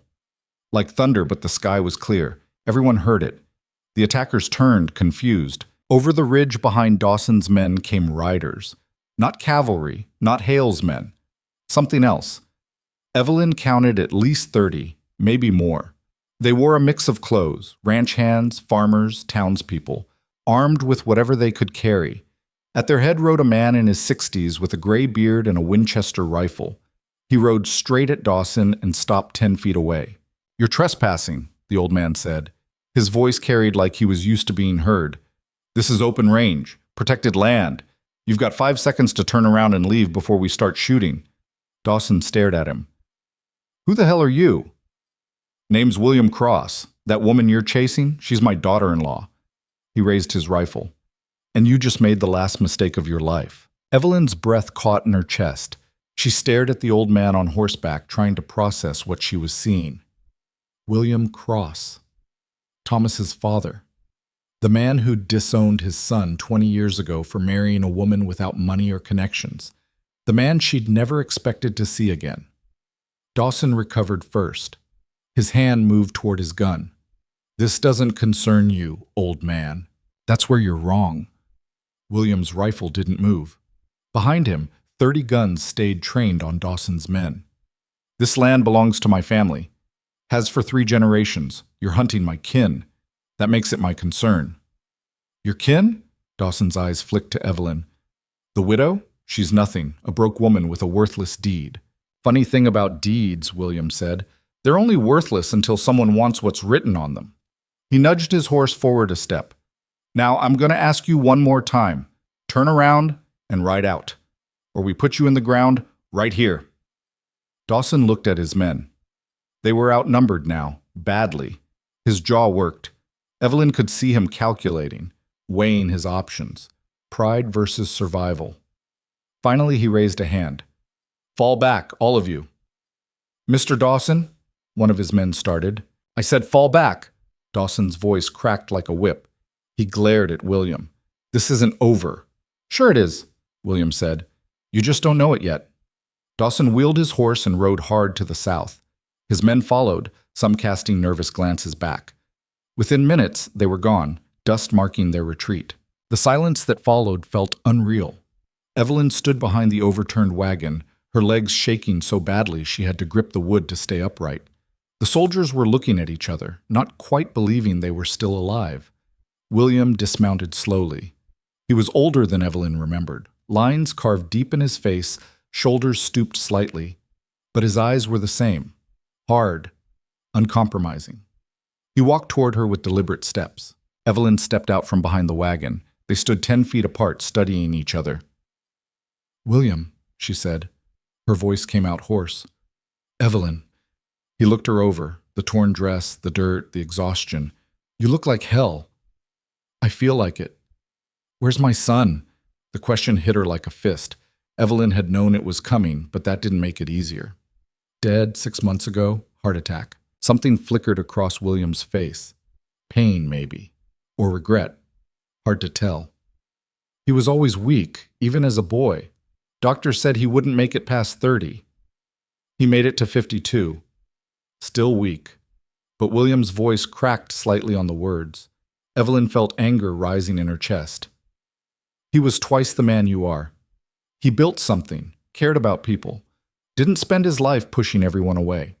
"Is that what he told you? That I pushed him away?" "He didn't have to tell me. I saw it myself. The day we got married, you looked at us like we were dirt." William's expression hardened. "I looked at you like a woman who was marrying my son for his inheritance." "Thomas didn't have an inheritance. You made sure of that." "Because he was a dreamer. A fool. Just like you." William stepped closer. "And now you're here. Running from Hale's men, dragging soldiers into your mess, still playing with things you don't understand." Cole moved forward, positioning himself between them. "That's enough." William looked at him for the first time, really looked. "And who are you?" "Someone who's keeping her alive." "For how long? Another day? 2? William's eyes narrowed. "You're a gunfighter. I can tell by the way you stand. How many men you got buried behind you, boy? Enough to know when I'm looking at another one. Cole's voice was flat. So maybe we skip the posturing and you tell us why you're really here. William smiled. It wasn't friendly. Smart. I like that. He turned back to Evelyn. I'm here because word travels. Thomas might have thought he was being clever, keeping his spring quiet. But people talk. Traders hear things. Stories spread. I heard my son had found water. Then I heard he died. Then I heard his widow was heading northwest with half of Hale's men on her tail. He paused. So I gathered some boys and came looking. Why? Evelyn asked. You didn't care about Thomas when he was alive? No, but I care about Hale taking what's mine. There it was. The real reason. Not family. Not reconciliation. Just greed. Evelyn felt something break inside her. The land isn't yours. It's mine. Thomas left it to me. Legal and clear. A piece of paper doesn't mean much out here, you know that. William gestured at the men behind him. These boys, they work for me. They'll do what I tell them, and right now I'm telling them to escort you to that land. Make sure you get there safe, because once we confirm that spring exists, we're going to develop it together. I don't want your help. You don't have a choice. William's voice went cold. Hale's got 100 men, maybe more. You think you can fight him alone? You and your gunfighter friend? You'll be dead in a week. Better dead than owing you anything. Pride's a luxury, Evelyn. One you can't afford. He stepped closer, lowering his voice. I'm offering you protection, resources, a chance to actually develop that spring instead of just dying on top of it. You'd be a fool to refuse. Evelyn wanted to scream at him, wanted to tell him to leave, but he was right about one thing. She couldn't fight Hale alone. And Cole couldn't protect her forever, not with 3 bullets and a death wish. She looked at Cole. He was watching her, his expression unreadable, waiting for her decision. What do you want? She asked William. Specifically. 50%. Once the spring is operational, I get half the profits, half the water rights, half the control. No, then good luck dying out here. 30%, Cole said suddenly. Both Evelyn and William turned to look at him. 30% of the profits, no water rights, no control, just money. And you provide protection, supplies, and labor until the spring is developed. William studied Cole. You got no stake in this. Why are you negotiating? Because she won't. Too proud. Too angry. Cole glanced at Evelyn. But 30% of something is better than 100% of nothing. Evelyn wanted to argue, but Cole was right. She hated it, but he was right. William considered this. 35%. 30? 32.5, and we provide guards for the first year. Cole looked at Evelyn. She could barely breathe. This was Thomas's legacy, their dream. Giving part of it to William felt like betrayal, but dying accomplished nothing. Fine, she said. 32.5%. But I control how the water gets distributed, not you, not anyone else. Me. William smiled. Deal. He held out his hand. Evelyn didn't take it. Put it in writing. Witnessed. Legal. You don't trust me? Not even a little bit. William laughed. Actually laughed. You're tougher than Thomas was. Maybe there's hope for you yet. He turned to his men. Set up camp. We ride at dawn. The lieutenant approached, looking shell-shocked. Ma'am, I don't know what just happened, but my orders were to patrol this area. We need to head back to the fort. Thank you, Evelyn said, for everything. You saved our lives. Actually, I think those fellows did. He nodded toward William's men. But you're welcome anyway. Try to stay alive. The cavalry mounted up and rode south. Evelyn watched them go, feeling a strange mix of relief and loss. They'd been protection. Now she was back to trusting people who might kill her in her sleep. William's men made camp efficiently. They had supplies, real supplies. Tents, food, ammunition. These weren't desperate farmers. These were professional ranch hands, men who knew how to fight and survive. Cole pulled Evelyn aside as the camp took shape. You all right? No. She sat down on a rock, suddenly exhausted. I just made a deal with a man I hate, using my dead husband's dream as currency. You made a deal that keeps you alive. That's not betrayal. That's survival. It feels like betrayal. I know. Cole sat next to her. But feeling guilty and being guilty aren't the same thing. Thomas would want you to live, even if it meant working with his father. Evelyn wasn't sure about that. Thomas had spent years trying to prove himself to William, trying to show he wasn't weak, wasn't a failure. And now here she was, accepting the old man's help. Cole? Yeah? When this is over, if we survive, what will you do? He was quiet for a moment. I don't know. Haven't thought that far ahead. Maybe you should. Maybe. He looked at her. What about you? Once the spring is developed, once you have money and power, what then? I give it away. What? The water. I give it away. Free access to anyone who needs it. Farmers, ranchers, towns, everyone. She met his eyes. That was Thomas's dream. Not to get rich, to help people. William's not going to like that. William gets his percentage of profits from development. What I do with the water itself is my business. Cole smiled slightly. You're going to start a war. Better than living under Hale's thumb. They sat in silence as the sun set. William's men built fires. Someone started cooking, actual meat, bread, beans. The smell made Evelyn's stomach growl. She couldn't remember the last real meal she'd had. William found them as full dark, settled. Food's ready. Come eat before my boys finish it all. They joined the men around the fire. Evelyn took a plate of stew and ate slowly, savoring every bite. The men mostly ignored her, talking among themselves. But she could feel them watching, evaluating. They're wondering if you're worth protecting, Cole said quietly. Are they? Some of them. Others are just following orders. He nodded toward a younger man cleaning a rifle. That one's been staring at you for 10 minutes. Not in a creepy way. More like he's trying to figure you out. Evelyn glanced over. The young man caught her eye and quickly looked away. How old is he? 19, maybe 20. He looks scared. He should be. Most of these men have never fought anyone like Hale's crew. Ranch work doesn't prepare you for gunfights. What about you? Does anything prepare you for that? Cole's expression went distant. No, you just learn to live with it, or you don't. After dinner, William called a meeting. His men gathered around, and Evelyn found herself standing in front of them like she was being judged. Listen up, William said. We're heading to the Crossland. Should be there in 2 days if we push hard. Once we arrive, we secure the perimeter and start looking for this spring. He looked at Evelyn. You got those directions Thomas left? She pulled out the deed. Her hand shook slightly as she unfolded it. Northwest corner, big cottonwood, 15 paces west. Listen for the sound. One of the men snorted. That's it? That's all we got to go on? Thomas was careful, Evelyn said. He didn't want anyone finding it by accident. Or maybe there's nothing there, another man said. Maybe we're riding into Hale territory for a fairy tale. It's there, William said sharply. My son was many things, but he wasn't a liar. How do you know? The first man challenged.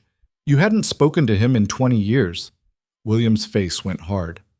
Because I taught him everything he knew about water. Taught him to read the land, find springs, trace underground flows. He had the gift for it, better than me, better than anyone. His voice dropped. So if Thomas said there's water, there's water. The men fell silent. Evelyn stared at William, seeing something she hadn't expected. Pride. In Thomas. In his skills. Maybe he had cared, just didn't know how to show it. The meeting broke up. Men drifted to their bedrolls. Evelyn found a spot near the edge of camp and lay down. But sleep wouldn't come. Her mind kept racing. Hale's men, William's deal, the spring, Thomas, everything. Around midnight, she heard footsteps. Cole appeared, carrying a blanket. You're shivering, he said, dropping it over her. I'm fine. You're a terrible liar. He sat down nearby. Get some rest. Tomorrow's going to be hard. Aren't they all? Fair point. Evelyn pulled the blanket tighter. Cole? Thank you.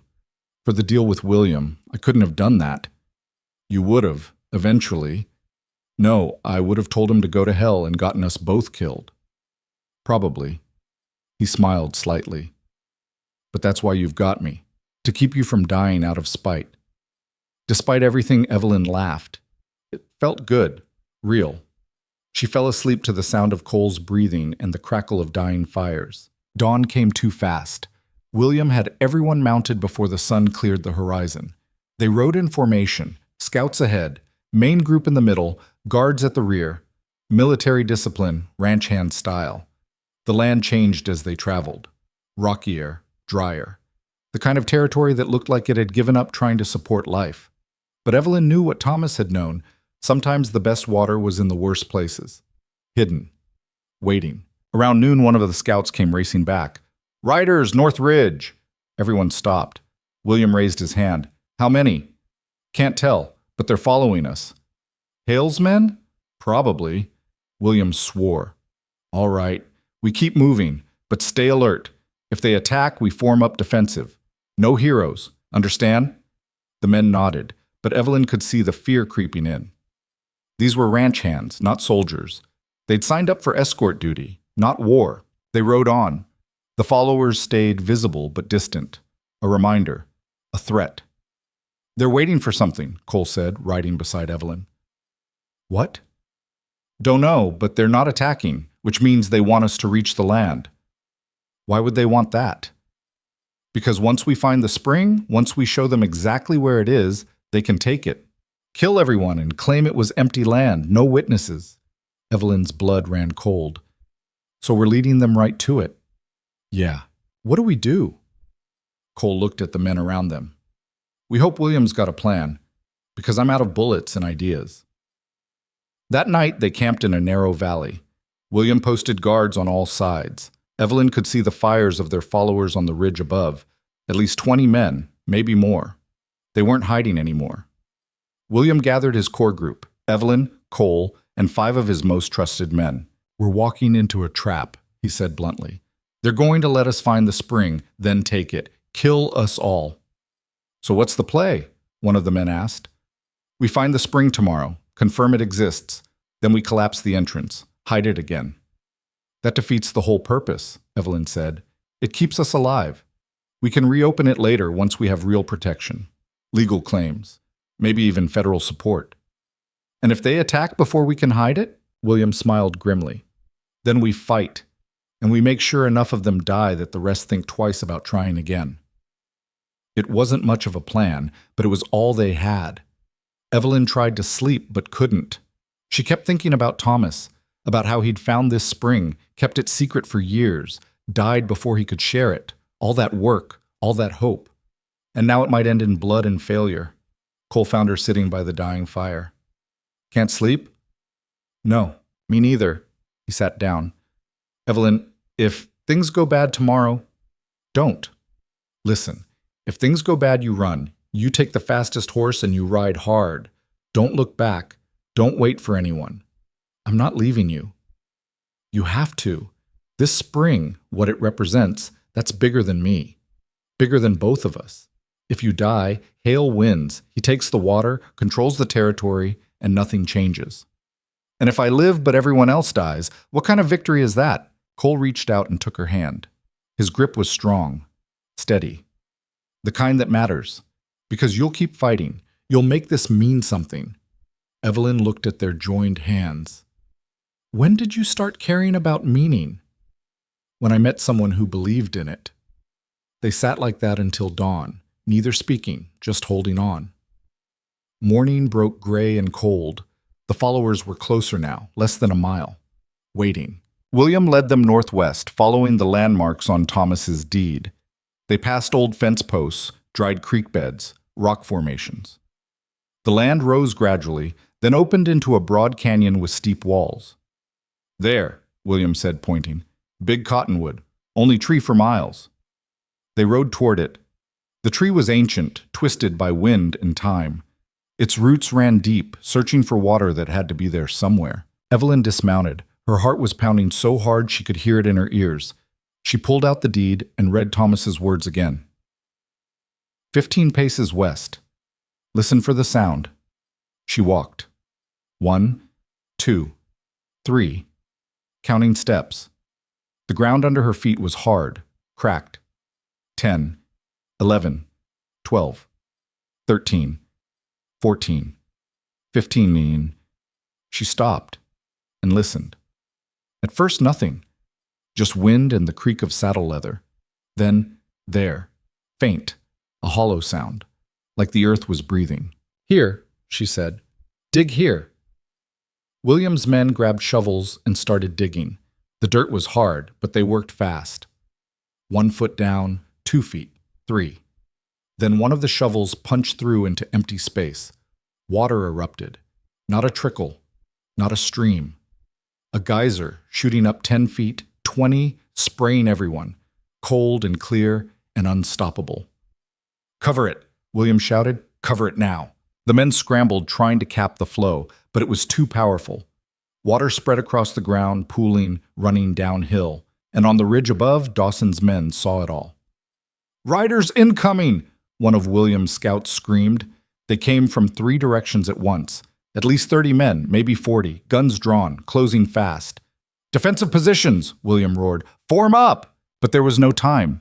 The attackers were already in range, already firing. Bullets kicked up dirt. One of William's men went down, clutching his leg. Cole grabbed Evelyn and pulled her behind the cottonwood. "Stay down!" William's men returned fire, but they were scattered, disorganized. The attackers had surprise in numbers. Then Evelyn saw him. Dawson, riding at the head of his men, face twisted with rage. He'd lost men to her, lost face, lost pride. Now he was here to take it all back. "There," he pointed at the spring. "Take it! Kill anyone who stops you!" His men surged forward. William's group broke. Some ran. Some fought. Some just froze. Cole fired his last 3 rounds. 3 men fell. Then his gun clicked empty. He threw it aside and pulled a knife. "Cole, no!" Evelyn screamed, but he was already moving, charging into the fight with nothing but a blade and fury. Evelyn watched in horror as he tackled one rider off his horse. They went down in a tangle of limbs. Cole's knife flashed. Blood sprayed. Then another rider was on him, and another. "Cole!" Evelyn ran forward, her empty revolver useless in her hand. A gunshot cracked next to her ear. She turned. William stood there, rifle smoking. "Get to the spring," he shouted at her. "Do what Thomas wanted. Make it matter." "What are you—" "Go!" William charged toward the fight, firing as he ran. His men rallied, seeing their boss in the thick of it. The battle turned chaotic, hand to hand, desperate, brutal. Evelyn ran to the spring.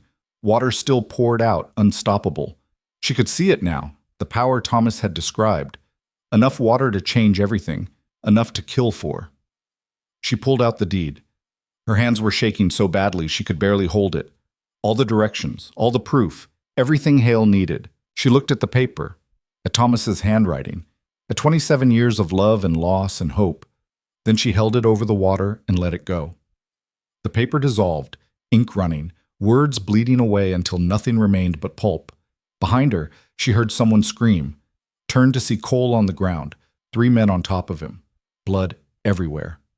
"No!" She ran toward him. A hand grabbed her arm. Dawson, dismounted, face inches from hers. "Where's the deed?" he snarled. "Gone! Liar! It's gone. I destroyed it. There's no proof, no directions, nothing." Dawson's eyes went wide. Then he hit her, hard across the face. Evelyn went down, tasting blood. "You stupid!" He raised his gun. A rifle shot echoed across the canyon. Dawson stumbled, looked down at the red spreading across his chest, fell. Sheriff Carter stood 50 yards away, rifle still raised. Behind him, more men, but not Hale's, different, wearing badges. Federal marshals. Carter lowered his rifle and walked forward. "This is over, all of you. Drop your weapons." For a moment, no one moved. Then Dawson's men started dropping guns, raising hands. It was over. Evelyn crawled to Cole. He was barely conscious, blood soaking through his shirt, multiple wounds, bad. "Cole, Cole, stay with me." His eyes found hers. "Did you hide it?" "Yes." "Good." He coughed, blood on his lips. "Good. Don't talk, save your strength." "Evelyn," his hand found hers, gripped weakly. "Thank you for reminding me what it's like to care." "Cole, don't. Please don't." But his eyes were already closing. "No, no!" She pressed her hands against his wounds, trying to stop the bleeding, but there was too much, too many holes. Somebody help, please. William appeared, kneeling beside her. Let him go, Evelyn. I can save him. You can't. William's voice was gentle, sad. Nobody can. Evelyn looked down at Cole. His chest barely moved. His face had gone gray. I'm sorry, she whispered. I'm so sorry. His lips moved. She leaned close, straining to hear. Worth it, he breathed. Then, nothing. Evelyn felt something inside her chest crack clean through. She'd known this man for days, less than a week, but he'd become something more than a stranger, more than help. He'd become hope. And now he was gone. Sheriff Carter approached. Mrs. Cross, we need to talk. She looked up at him through tears. You killed Dawson. I did. Why? Carter was quiet for a moment. Because I got tired of being bought. Tired of watching good people die while men like Hale got richer. He offered his hand. Come on, let's get you cleaned up. Evelyn let him help her stand. Around the canyon, federal marshals were rounding up Dawson's men, taking statements, collecting evidence. How did you know to come? She asked. Your cavalry friends. They reported everything to the fort. Fort commander contacted the marshals.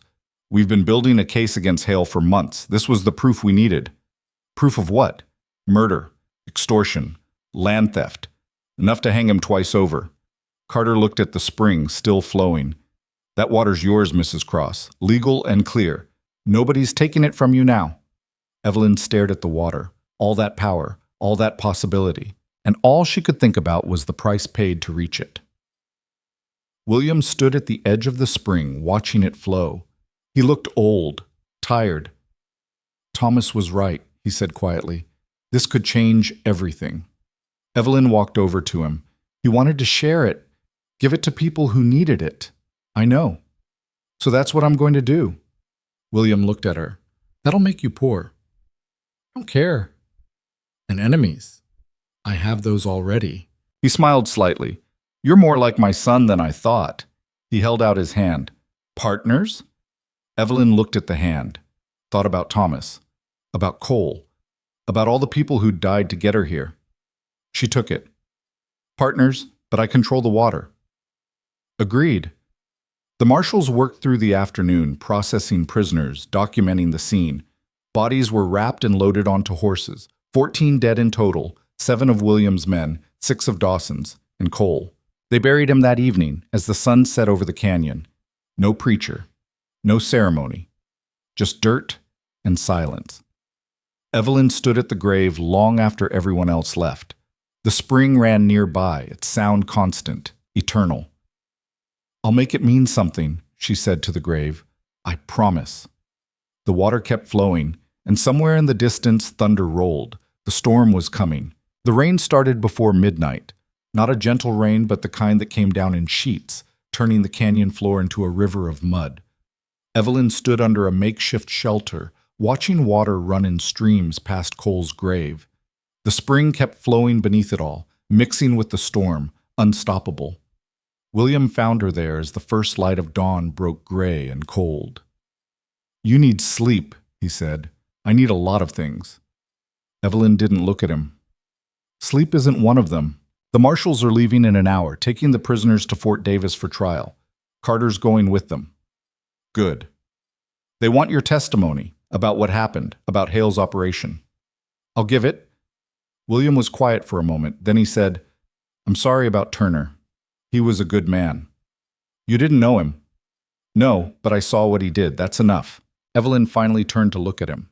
William's face was drawn, older somehow than it had been yesterday. How many men did you lose? 7. Good men. Men with families. He looked out at the rain.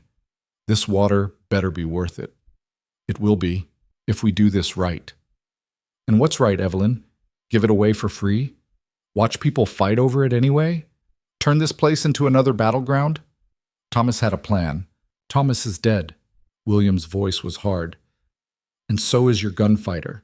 And 7 of my best hands. At some point, you need to face reality. Good intentions don't stop bullets. Evelyn felt anger rising. So what do you suggest? Sell it to the highest bidder? Become another Hale? I suggest we survive long enough to make any decision at all. William stepped closer. Hale's going to come. The marshals might have Dawson, but Hale himself is still out there, still powerful, still dangerous. And when he learns his men failed, he'll come personally, with everything he has. Let him come. You say that now, wait until you see what he brings. The marshals left an hour later, their prisoners in chains, riding into rain that showed no sign of stopping. Sheriff Carter paused before leaving, approaching Evelyn one last time. "Mrs. Cross," he said, "there's something you should know. Hale has connections, federal judges, senators, men who owe him favors." "Are you saying he'll walk free?" "I'm saying the trial won't be simple. He'll fight it, use every resource he has." Carter adjusted his hat against the rain. "You need to prepare for that. Get your legal claims filed. Get witnesses. Document everything." "I destroyed the deed, the one with the directions." Carter smiled slightly. "Doesn't matter. The spring exists, the water's flowing. That's all the proof you need. Just get yourself a good lawyer, someone who can't be bought." "Where do I find someone like that out here?" "You don't. You go east, San Antonio maybe, or Austin. Find someone young, someone with principles still intact." He mounted his horse. "Good luck, Mrs. Cross. You're going to need it." They rode out, leaving Evelyn and William's remaining men alone in the canyon with a spring worth killing for and a storm that wouldn't quit. The next 3 days were brutal. The rain turned everything to mud. The spring kept flowing, creating a pond that grew larger by the hour. William's men worked to channel it, dig runoff trenches, anything to control it. But the water had its own ideas. "It's going to flood the whole canyon if we don't cap it," one of the men said on the third day. "Then cap it," William said. "With what? We don't have the materials, don't have the knowledge." William looked at Evelyn. "Thomas ever mention how to control it?" "No, he just said it was under pressure, natural artesian flow." "That's not helpful." "I know." They stood watching the water, both soaked to the bone, both exhausted.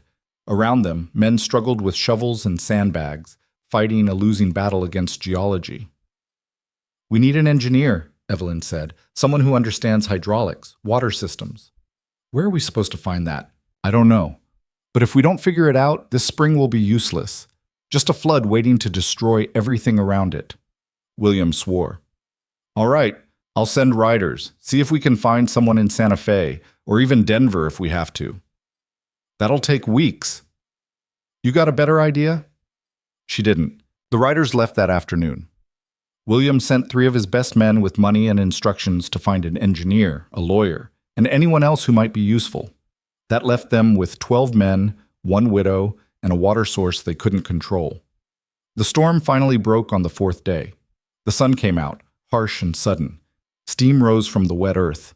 The pond around the spring had grown to nearly an acre, water spreading across the canyon floor. Evelyn walked its perimeter, trying to see what Thomas had seen, the potential, the promise. But all she saw was chaos. Water going everywhere and nowhere, power without direction. "You're thinking too hard," William said, coming up beside her. "Someone has to." Thomas would have had a plan by now. He was always good at that, seeing things others couldn't. Evelyn looked at him. "You miss him." It wasn't a question. William was quiet for a long time. "I regret him," he said finally. "That's not the same as missing. I regret the way things ended, the words I didn't say, the pride that kept us apart." He picked up a stone and threw it into the water. "But missing him? That requires having had him in the first place, and I threw that away 20 years ago. He wanted your approval, even at the end." "I know." "Did you know he kept a photograph of you? In his Bible. I found it after he died." William's face cracked, just for a second. Then the mask came back. "He was a fool. He was your son." "Same thing." They stood in silence, watching water flow. After a while, William said, "What are you going to do, really? Not the dream, not the hope. What's the actual plan?" Evelyn considered this. Control the spring, file legal claims, bring in families who need water, build something real. And Hale? Let the marshals handle him. And if they can't, then I'll handle him myself. William laughed. It was a harsh sound. "With what? You got no money, no guns, no men willing to die for you anymore. Hell, half my boys are ready to ride out the moment someone offers them safer work. Then I'll do it alone. You'll die alone." There's a difference. Maybe he was right. Maybe this was impossible. Maybe Thomas's dream had died with him, and Evelyn was just too stubborn to admit it. But then she thought about Cole, about the way he'd charged into that fight with nothing but a knife, about his last words, worth it. If he could believe in something enough to die for it, she could believe in it enough to keep fighting. I'm not leaving, she said. I'm not selling. I'm not giving up. So either help me or get out of my way. William studied her for a long moment. Then he nodded. All right, we do this your way, but when it goes wrong, and it will, don't say I didn't warn you. The engineer arrived 2 weeks later. His name was Benjamin Price, and he was not what Evelyn expected. Young, maybe 30, with round spectacles and ink-stained fingers. He looked more like a school teacher than someone who could tame water. Mrs. Cross, he said, shaking her hand, your men said you have an artesian spring that needs managing. That's putting it mildly. She showed him the spring. Benjamin walked around it 3 times, making notes in a leather journal. He measured water flow, checked depth, tested pressure, all while muttering to himself. Finally, he looked up. This is remarkable. The pressure suggests an underground reservoir of significant size, possibly miles wide. Can you control it? Control is the wrong word. We can channel it, direct it, but stopping it entirely?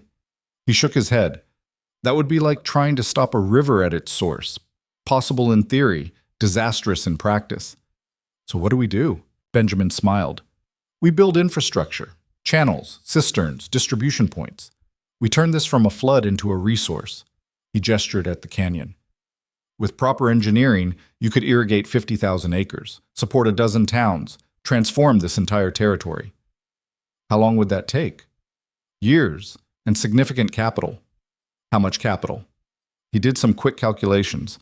Initial phase, maybe $20,000.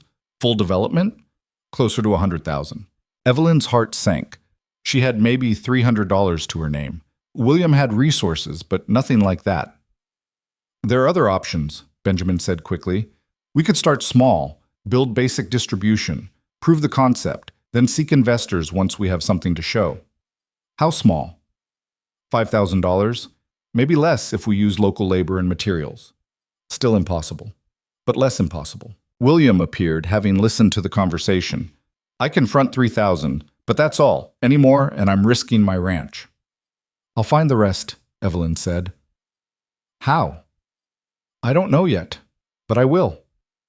The lawyer arrived 3 days after the engineer. His name was Samuel Wright, and he was everything Carter had suggested. Young, idealistic, and completely out of his depth. I've reviewed the situation, he said, spreading papers across a makeshift table. The good news is, you have clear legal claim to this land. The deed is properly filed. The boundaries are documented. And the bad news? The bad news is that Hale has filed 17 separate challenges to your claim. He's arguing prior water rights, eminent domain, public interest, and about 10 other legal theories I've never even heard of. Can he win? In a fair court?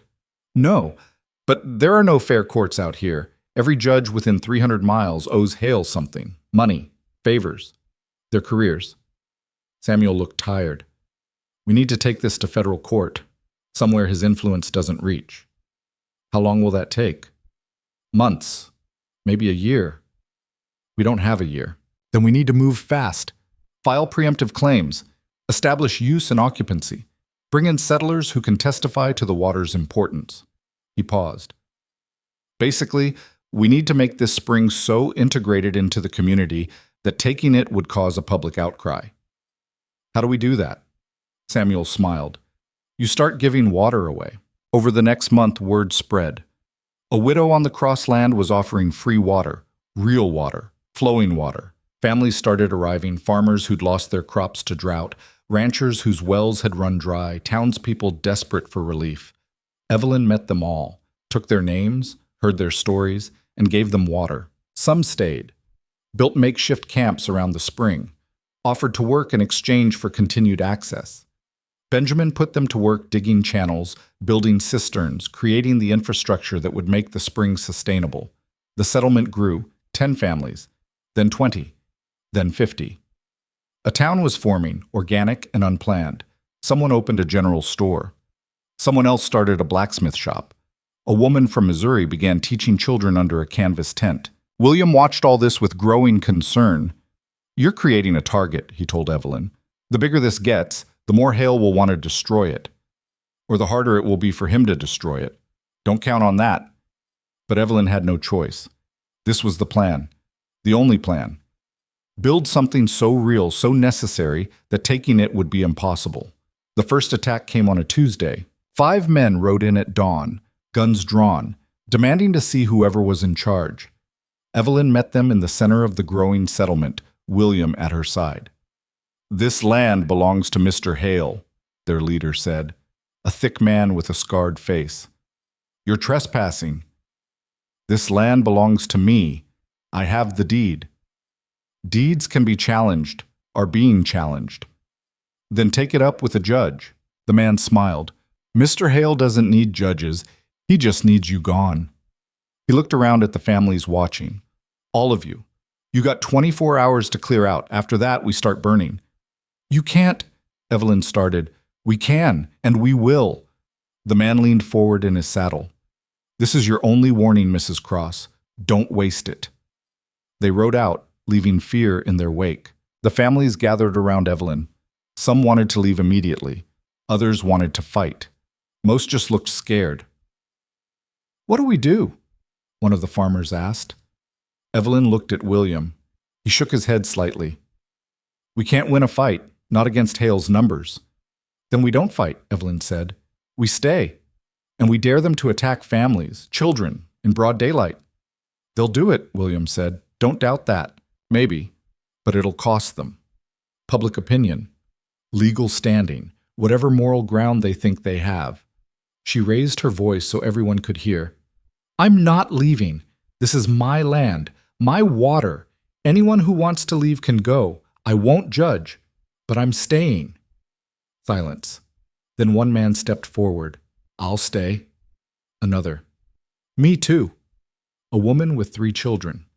"We've got nowhere else to go. Might as well make a stand here." One by one, they chose. Most stayed. A few left. Evelyn watched them go without anger. Survival wasn't cowardice. That night, they prepared. Not for battle, but for witness.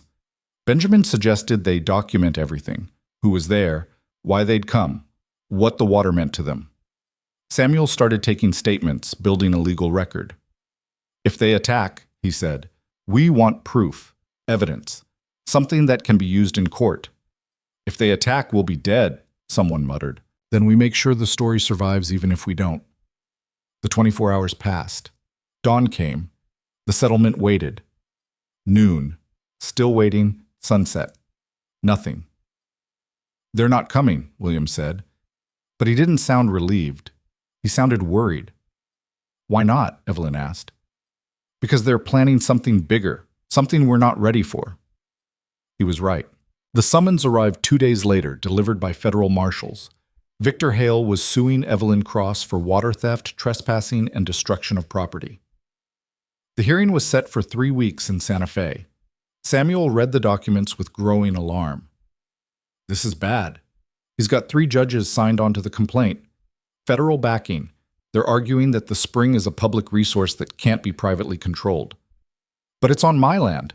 They're saying your land claim is fraudulent, that the original deed was improperly filed, that Thomas never actually owned it. That's a lie. Doesn't matter. They have paperwork, witnesses, official statements." Samuel looked up. "Evelyn, they've been building this case for months, maybe longer. They knew about the spring before you even got here." The words hit like a physical blow. "How?" "I don't know, but someone told them. Someone who knew what Thomas found." Evelyn's mind raced. Who had known? She'd told Cole, but he was dead. William had figured it out, but he'd been with her the whole time. The sheriff? Dawson's men? "It doesn't matter how they knew," William said. "What matters is they're using it against you. And if they win this case, they take everything." "Can we fight it?" Evelyn asked Samuel. "We can try, but we're outgunned legally. They have resources, connections, experience." He hesitated. "There is one option. We could negotiate, offer Hale a partnership, give him partial control in exchange for dropping the lawsuit." "No." Evelyn's voice was iron. "I've already given William a percentage. I'm not giving Hale anything." "Then we go to trial. And we'll probably lose." "Then we lose fighting." Samuel nodded slowly. "All right. But I need time to prepare. I need witnesses, documentation, every piece of evidence we can find that proves your claim is legitimate. You have 3 weeks. That's not enough. It's what we have." They worked night and day. Samuel interviewed everyone in the settlement, documenting their stories. Benjamin prepared engineering reports showing the spring's potential. William gathered old land records, trying to prove the Cross family's historical claim. Evelyn rode to Santa Fe a week before the trial to meet with Samuel.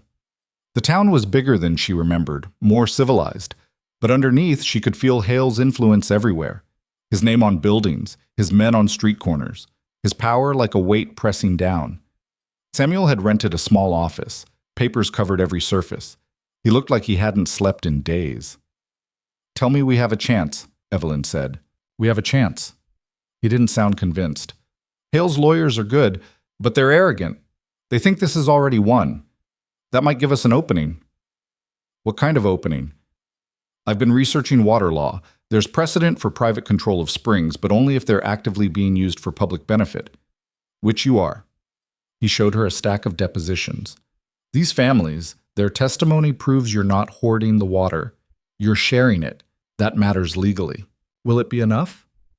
"I don't know, but it's all we have." The trial started on a Monday. The courtroom was packed. Evelyn sat at a small table with Samuel, facing 3 judges on an elevated bench. Across the aisle, Hale's legal team filled 2 tables, 6 lawyers in expensive suits, and behind them, Victor Hale himself. Evelyn had never seen him before. He was smaller than she expected, maybe 60, with silver hair and cold eyes. He wore his power quietly, like a well-tailored suit, but she could feel it radiating from him. He looked at her once, just once, and smiled. It was the smile of a man who'd already won. The lead judge banged his gavel. "This court is now in session. The matter before us is Hale versus Cross, regarding ownership and water rights to the property commonly known as Cross Canyon." Hale's lead lawyer stood. His name was Harrison, and he spoke with the smooth confidence of someone who'd never lost. "Your Honors, this case is simple. The defendant, Mrs. Cross, is claiming ownership of land that was never properly deeded. The original claim filed by Thomas Cross in 1852 was fraudulent, filed under false pretenses, and legally void." "That's a lie," Evelyn said, half rising. The judge's gavel cracked down. "Mrs. Cross, you will remain silent unless called upon. Another outburst, and I'll hold you in contempt." Samuel put a hand on her arm. "Let me handle this." Harrison continued, laying out his case with surgical precision. He had documents, witnesses, maps showing boundary disputes, everything designed to prove that the Cross claim was invalid. Then it was Samuel's turn. He stood, looking young and nervous, but his voice was steady. "Your Honors, the prosecution's case rests on a fundamental misunderstanding. They claim the original deed was fraudulent, but they provide no evidence beyond their own assertions. Meanwhile, we have proof," he held up papers, "that Thomas Cross filed his claim legally, paid all required fees, and maintained continuous occupancy for over 20 years. "Continuous occupancy?" Harrison interrupted. "The land was empty for decades." "Because it's in the middle of a desert," Samuel shot back. "But Mr. Cross paid taxes on it every year. That's continuous legal possession." The judges conferred quietly. Then the lead judge said, "Mr. Wright, even if we accept the validity of the deed, there remains the question of water rights. The spring in question is substantial, potentially affecting thousands of acres of surrounding territory. Does private ownership serve the public interest?" This was the trap. The real question. Samuel had warned her about it. "It does, Your Honor," Samuel said, "because Mrs. Cross is actively sharing the water, free of charge, with over 50 families currently relying on it for survival. Taking this spring from her wouldn't serve the public. It would serve Mr. Hale's private interests." Harrison was on his feet. "My client has offered to develop the spring for maximum public benefit, to create a water district, to ensure fair distribution. Mrs. Cross's amateur efforts are wasteful and unsustainable." "Amateur?" Samuel's voice rose. We have a certified engineer managing the spring. We have documented distribution to families across 3 counties. You have chaos, Harrison interrupted. A settlement with no legal standing, no organization, no guarantee of continued access. Back and forth they went. Hours of argument, technical questions about water law, historical precedent, public interest versus private rights. Through it all, Hale sat quietly, watching, waiting. The trial lasted 3 days. Witnesses testified. Engineers presented reports. Families from the settlement spoke about what the water meant to them. Hale's lawyers tried to tear apart every argument, every piece of evidence. On the final day, both sides rested. The judges announced they would deliberate and issue a ruling within a week. Evelyn left the courtroom exhausted. Samuel walked with her to the hotel. "How do you think it went?" she asked. "Honestly, I don't know. The judges seemed sympathetic to the families, but they also seemed worried about setting precedent. Private control of major water sources is controversial. So we might lose. We might lose." Evelyn sat down on a bench outside the hotel. The sun was setting, painting the sky red and gold. "Samuel, if we lose, what happens?" "Hale takes the spring, probably kicks out the families, develops it however he wants. And me? You'll still have the land, technically, but without water, it's worthless." He sat beside her. "There's one thing that worries me." "Just one?" "During the trial, I noticed something. Hale's lawyers weren't pushing as hard as they could have. They had opportunities to destroy our case, but they held back." "Why would they do that?" "Because they're confident they'll win, or," he paused, "or because they have another plan. Something outside the courtroom." A chill ran through Evelyn. "You think they'll attack again?" "I think Hale didn't get where he is by relying on judges. He likes to have insurance." They sat in silence as darkness fell. Somewhere in the distance, a dog barked. Normal life continuing while Evelyn's hung in balance. "I'm tired," she said quietly. "I'm so tired of fighting." "I know. Cole died for this. Good men died for this. And we might lose anyway." "We might," Samuel agreed, "but we also might win. And if we do, those deaths mean something. They become part of the foundation of something bigger." "You really believe that?" "I have to. Otherwise, what's the point of any of this?" Evelyn looked at him. Really looked. He was young, yes, inexperienced, but there was steel in him, the kind that came from choosing to care even when it was easier not to. "Thank you," she said, "for everything. We're not done yet." The ruling came 6 days later. Evelyn was in the hotel restaurant when Samuel burst through the door, waving a paper. "We won," he said, breathless. "We won." Evelyn couldn't move. "What?" "The judges ruled in your favor, upheld the deed, recognized your water rights, all of it." He was grinning like a fool. Hale lost. For a moment, Evelyn couldn't process it. They'd won. Against impossible odds, against Hale's money and power and connections, they'd actually won. Then Samuel's expression changed. "But there's a condition." "What condition?" "You have to formalize the settlement, create a legal water district, establish rules for distribution. Basically, prove you can manage this responsibly." "That's fine, we can do that." "Within 90 days. If you don't, the ruling gets overturned and Hale can file a new claim." 90 days. 3 months to build a functional government, establish infrastructure, and prove sustainability. It was impossible. But so was everything else they'd done. "Then we better get started," Evelyn said. They rode back to the settlement that afternoon. The family saw them coming and gathered, anxious for news. "We won," Evelyn announced. "The spring is ours." The cheering was deafening. People hugged, cried, laughed. Someone started playing a fiddle. Children danced. But William pulled Evelyn aside. "Hale's not going to accept this. You know that, right?" "I know. He's going to come. Probably soon, probably hard. Let him come." William studied her. "You've changed. When I first met you, you were running, desperate. Now you're daring him to fight." "Cole taught me something," Evelyn said. "Sometimes you stop running and make a stand, even if you know you might lose." "Cole's dead." "I know, but his choice still matters." That night, Evelyn stood at the edge of the spring, watching moonlight reflect on the water. So much had changed in such a short time. She'd lost her husband, lost her wagon, lost Cole. But she'd found something too: purpose, community, a reason to keep fighting. The water flowed endlessly, patient and eternal. It had been here before her, would be here after. All she could do was protect it while she had the chance. Thunder rumbled in the distance. Not a storm this time, something else. Hoofbeats. Many of them. Coming fast. Evelyn turned and saw them on the ridge. At least 50 riders, maybe more. Torches lit, guns drawn. At their head rode Victor Hale, and he was done waiting. The settlement erupted into chaos. People screamed, grabbed children, ran for cover that didn't exist. William's men reached for rifles. Benjamin dropped his surveying equipment and sprinted toward the supply tent. Samuel just stood frozen, staring at the riders descending from the ridge. Evelyn didn't move.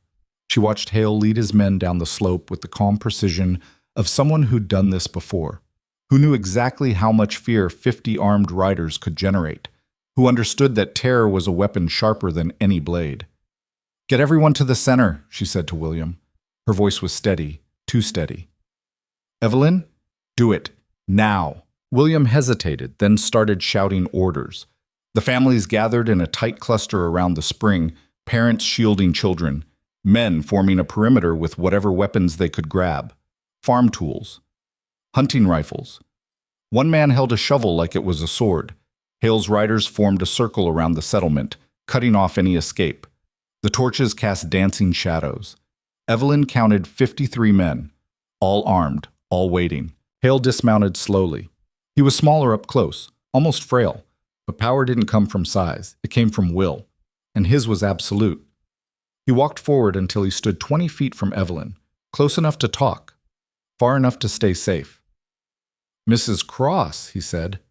His voice was cultured, educated, the kind of voice that belonged in parlors and boardrooms, not out here in the dirt. "I believe we have business to discuss." "We have nothing to discuss." "I disagree. You see, a court made a ruling today, one I find deeply troubling." He smiled. It never reached his eyes. "But courts can be wrong. Often are. That's why I prefer to settle matters more directly. You lost. The spring is mine. Legally. Finally. Legal and final are two different things." Hale gestured at his men. "I have 53 armed men here. You have what? 20? 30? Farmers and families. People who've never killed anyone." His gaze found William. "Well, most of them." "If you attack us, the marshals will come," Samuel said, finding his voice. "You'll hang." "Will I?" Hale looked at him with amusement. "Young man, do you know how many times I've been threatened with hanging? How many marshals have promised to bring me to justice?" He laughed. "I'm still here. They're not. That should tell you something." Evelyn stepped forward. "What do you want?" "Simple. I want you to sign over the water rights, all of them, to me. In exchange, I'll let everyone here leave alive, you included. And if I refuse?" Hale's expression didn't change. "Then I burn this place to the ground, with everyone in it, and tomorrow I'll file papers claiming you abandoned the land. No witnesses, no evidence, just empty property that I'll be happy to develop." "You can't kill 50 people and walk away, can't I?" He looked around at the families huddled together. "I see desperate folks who came here illegally, squatters, trespassers. When they're found dead, I'll call it a tragic accident, or self-defense, or anything else that serves my purpose." He turned back to Evelyn. "The story always belongs to whoever's left to tell it." The wind picked up, carrying the smell of torch smoke. Evelyn could feel the families behind her, their fear thick enough to taste. She could feel William's hand on his gun, Samuel's rapid breathing, the weight of every choice that had led to this moment. Cole had died for this. Good men had bled for this. And now Hale was offering her a choice: surrender everything or watch it all burn. "How long do I have?" she asked. "To decide." Hale pulled out a pocket watch. 5 minutes. Then my men opened fire." "Evelyn, don't," William said quietly. "Don't give him anything." 5 minutes, Hale repeated. He walked back to his horse and stood waiting. The settlement fell silent. Even the children stopped crying. Everyone watching, waiting. Samuel grabbed Evelyn's arm. There has to be another way. We could negotiate, offer him partial rights. He doesn't want partial, he wants total control. Evelyn looked at the spring, water flowing endlessly in the torchlight. That's what this has always been about. Not sharing, not compromise, complete domination. Then what do we do? Evelyn closed her eyes, thought about Thomas, who'd spent years protecting this water, about Cole, who'd died believing it mattered, about all these families who'd risked everything for a chance at something better. She opened her eyes. We call his bluff. What? He's not going to kill us. Not all of us. Not when it risks everything he's built. She raised her voice so everyone could hear. Listen to me. All of you. Hale's counting on fear, on us being too scared to stand up. But if we stand together, if we refuse to break, he loses. Because killing this many people, that brings real consequences. Federal investigations, newspaper stories, things even his money can't silence. You're gambling with our lives, someone shouted. I'm gambling with mine too, Evelyn said. And I'm telling you, this man only has power because we give it to him. The moment we stop being afraid, he's just another old man with delusions. Hale checked his watch. 3 minutes, Mrs. Cross. William moved beside Evelyn. If we're doing this, we need to be smart. Get the women and children behind the supply wagons. Put our best shooters in defensive positions. Make it costly if they attack. Do it. The settlement moved with surprising organization. People had been preparing for this, Evelyn realized. Maybe not consciously, but in the back of their minds, they'd known this confrontation was coming. Benjamin appeared at her side, breathing hard. I rigged the cistern. If things go bad, I can collapse it. Flood the whole canyon. Nobody gets the water. That's our last option. I know, but it's an option. 2 minutes. Hale's men shifted, checking weapons. A few looked nervous. Most looked professional. These were men who'd done this before. Evelyn walked forward, stopping halfway between the settlement and Hale. Mrs. Cross, Hale said, I admire your courage, but courage without wisdom is just another word for suicide. Maybe. Or maybe you're the one making a mistake. How so? Because if you kill us, you might get the spring. But you'll lose everything else. Your reputation, your political connections, your freedom. She pointed at the families. These people have names, families of their own, friends who will ask questions. You can't make 50 people disappear without consequences. I've made more than 50 people disappear, Mrs. Cross. I assure you, it's quite possible. Not this time. Evelyn held up a document. Before the trial, we sent copies of everything to newspapers in 6 cities. Names, testimonies, photographs. If anything happens to us, those stories publish, and you become the monster who massacred families over water. Hale's expression flickered, just for a second. You're bluffing. Am I? She met his eyes. You built your empire on being smarter than everyone else, on staying in the shadows. But this? This puts you in the light, and I don't think you'll survive that. The silence stretched out. Hale's men looked at each other, their leader, waiting for orders. Finally, Hale laughed. Very good, Mrs. Cross. Very good indeed. He walked his horse closer. But you're forgetting something. Even if you've told your story, even if you've spread it far and wide, I can still make you suffer before you die. I can make this slow, painful, and I can make sure your precious spring gets destroyed in the process. Then do it, Evelyn said. Show everyone who you really are. You think I care what people think? I think you care about power. And power requires a certain image. The moment you cross this line, you're not a businessman anymore. You're just a murderer. And murderers eventually hang. Hale studied her with something like respect. You're not what I expected. Neither are you. I expected someone bigger, stronger, more impressive. Evelyn gestured at his army of men. But all I see is someone so afraid of losing control that he needs 50 guns to face one widow. Something dark flashed across Hale's face. His hand moved toward his gun. Then a voice called out from the ridge. Federal Marshal, everyone hold position. Riders appeared from 3 directions. Not cavalry this time. Marshals, real ones. At least 20 of them, rifles ready. Leading them was Sheriff Carter. He rode down into the canyon and stopped between Evelyn and Hale. Mr. Hale, interesting timing. We were just coming to serve you with a warrant. For what? Hale's voice was ice. Murder. Conspiracy. Witness intimidation. Should I keep going? Carter dismounted. Your man Dawson sang like a bird before he died. Gave us names, dates, details about every crime you've ordered in the last 5 years. He pulled out a document. You're under arrest. This is absurd. I've done nothing. You're currently surrounding a legal settlement with armed men and torches. I'd say that's at least intimidation. Carter gestured to his marshals. Take him. 2 marshals moved forward. Hale's men tensed, but their leader raised a hand. Stand down, Hale said quietly. All of you. Mr. Hale, one man started. I said stand down. Hale's eyes never left Evelyn. This isn't over, Mrs. Cross, not by a long shot. Yes, it is, Carter said. Your empire's done. Your judges are being investigated. Your business partners are turning on you. By tomorrow, you won't own enough land to bury yourself in. They took Hale away in chains. His men dispersed, riding off into the night without their leader. Within minutes, the canyon was quiet again. Carter walked over to Evelyn. You take too many risks, says the man who shot his employer. Former employer. He smiled slightly. Those newspapers you mentioned. Did you really send those stories? No, we didn't have time. Evelyn felt her legs start to shake. I was bluffing, Carter laughed. Well, it worked. Hale believed it. That's what matters. He looked at the settlement. You've built something here, something real.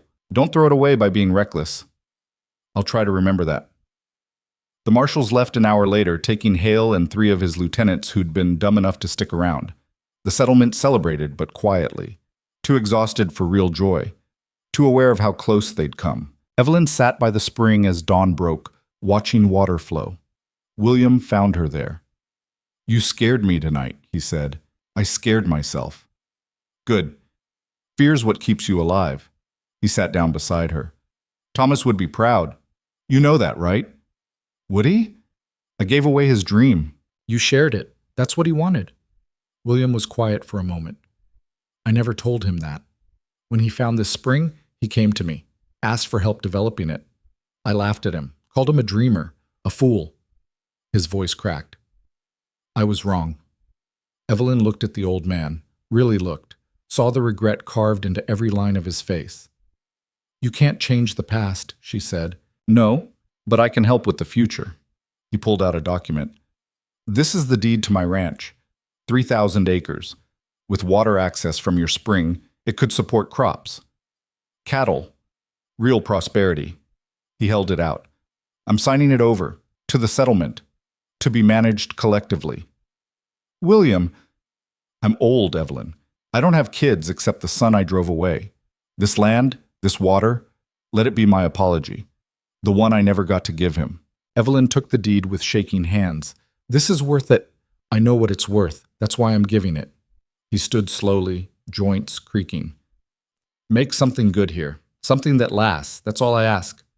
He walked away before she could respond. The next 3 months were chaos. Building a water district from scratch meant constant meetings, arguments, compromises. Who got water first? How much did each family get? What happened to newcomers?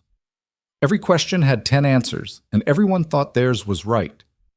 Benjamin designed a distribution system that was fair but complicated. Samuel wrote bylaws that nobody understood. Evelyn mediated disputes until she wanted to scream. But slowly, impossibly, it came together. They elected a council, 7 people representing different parts of the settlement. A farmer, a rancher, a shopkeeper, a teacher. Benjamin, Samuel, and Evelyn.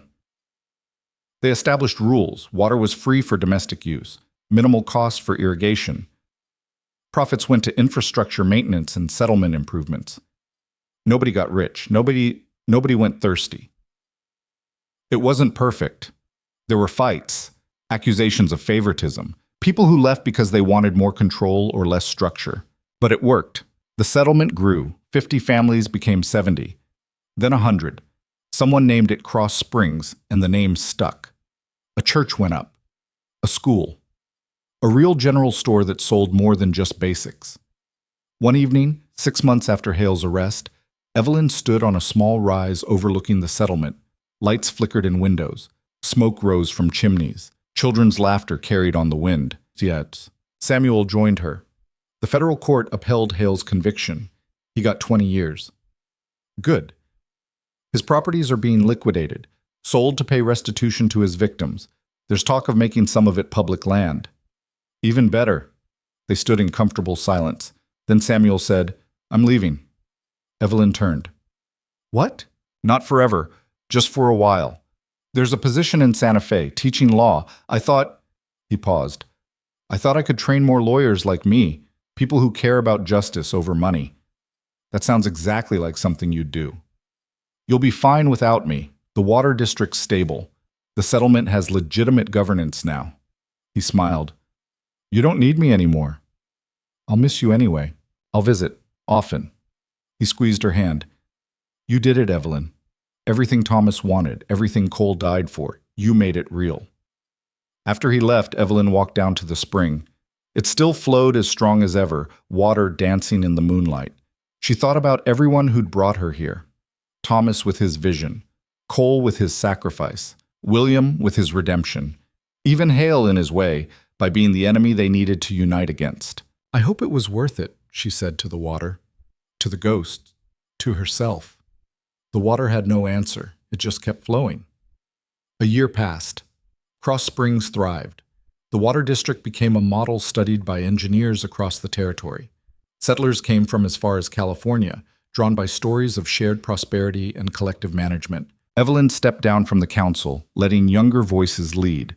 She kept a small house near the spring, spending her days helping new families settle in, mediating disputes, remembering. William died that winter, quietly, in his sleep. They buried him next to Thomas in the small cemetery that had grown on the ridge, father and son, together at last.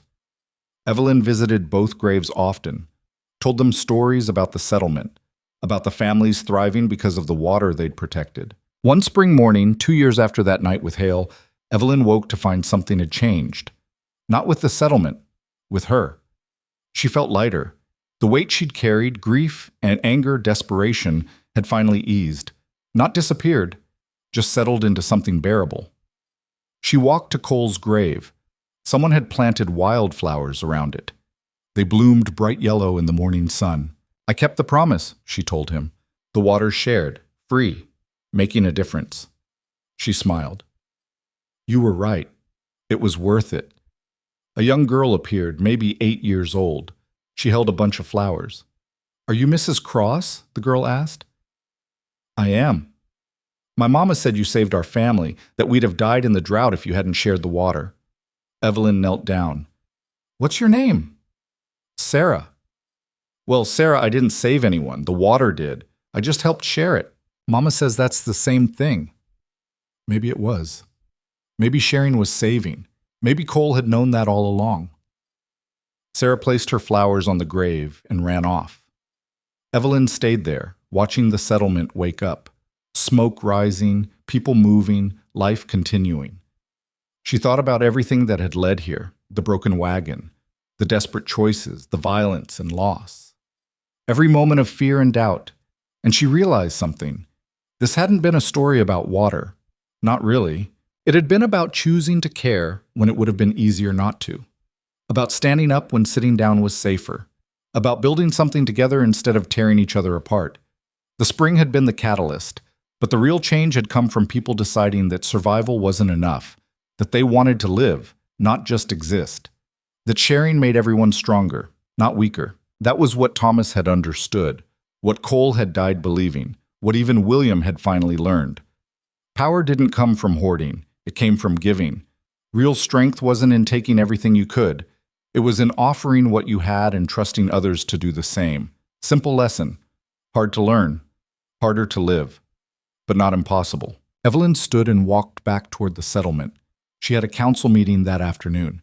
A new family arriving tomorrow. A cistern that needed repairs. Life. Complicated, messy, beautiful life. The spring kept flowing behind her. It would flow long after she was gone, long after everyone here was dust and memory. But what they'd built around it, the community, the cooperation, the choice to share instead of fight, that could last too. If people kept choosing it, day after day, year after year, no guarantees, no certainties, just the chance to be part of something bigger than yourself. Evelyn smiled. For the first time in years, it reached all the way to her eyes. She'd spent so long running from loss, from fear, from the weight of impossible odds. Now she was running toward something instead, toward purpose, toward people who needed her, toward a future worth building. Cole had been right about that too. Running toward something was so much better than running away. The morning sun climbed higher. Cross Springs bustled with activity. Children played near the school. Farmers headed to their fields. The blacksmith's hammer rang out steady and sure. Somewhere in the distance, thunder rumbled. A real storm this time, the kind that brought rain instead of trouble. Evelyn looked up at the clouds gathering on the horizon and laughed. Let it rain. They had water to spare now, enough for everyone, enough to share. That was the whole point. That had always been the whole point. And finally, after everything, Evelyn understood. The spring flowed on, endless and patient, waiting for the next person brave enough to share it, the next community desperate enough to come together, the next generation ready to learn that survival alone was never the goal. Living mattered, connecting mattered, caring for something beyond yourself mattered. Everything else was just noise. Evelyn Cross walked back to her small house, past families who greeted her by name, through a settlement built on water and will and the stubborn belief that people could be better than their worst instincts. She'd lost so much to get here. Husband, friend, years of peace. But she'd gained something too, something Thomas had dreamed of, something Cole had died believing in. A place where the water flowed free, where people chose each other over profit, where tomorrow mattered more than today's fear. It wasn't perfect. Nothing ever was. But it was real. It was good. It was enough. And for Evelyn Cross, 57 years old and finally home, that was everything. The water kept flowing, the settlement kept growing, life kept moving forward. And in the end, that was the only victory that mattered.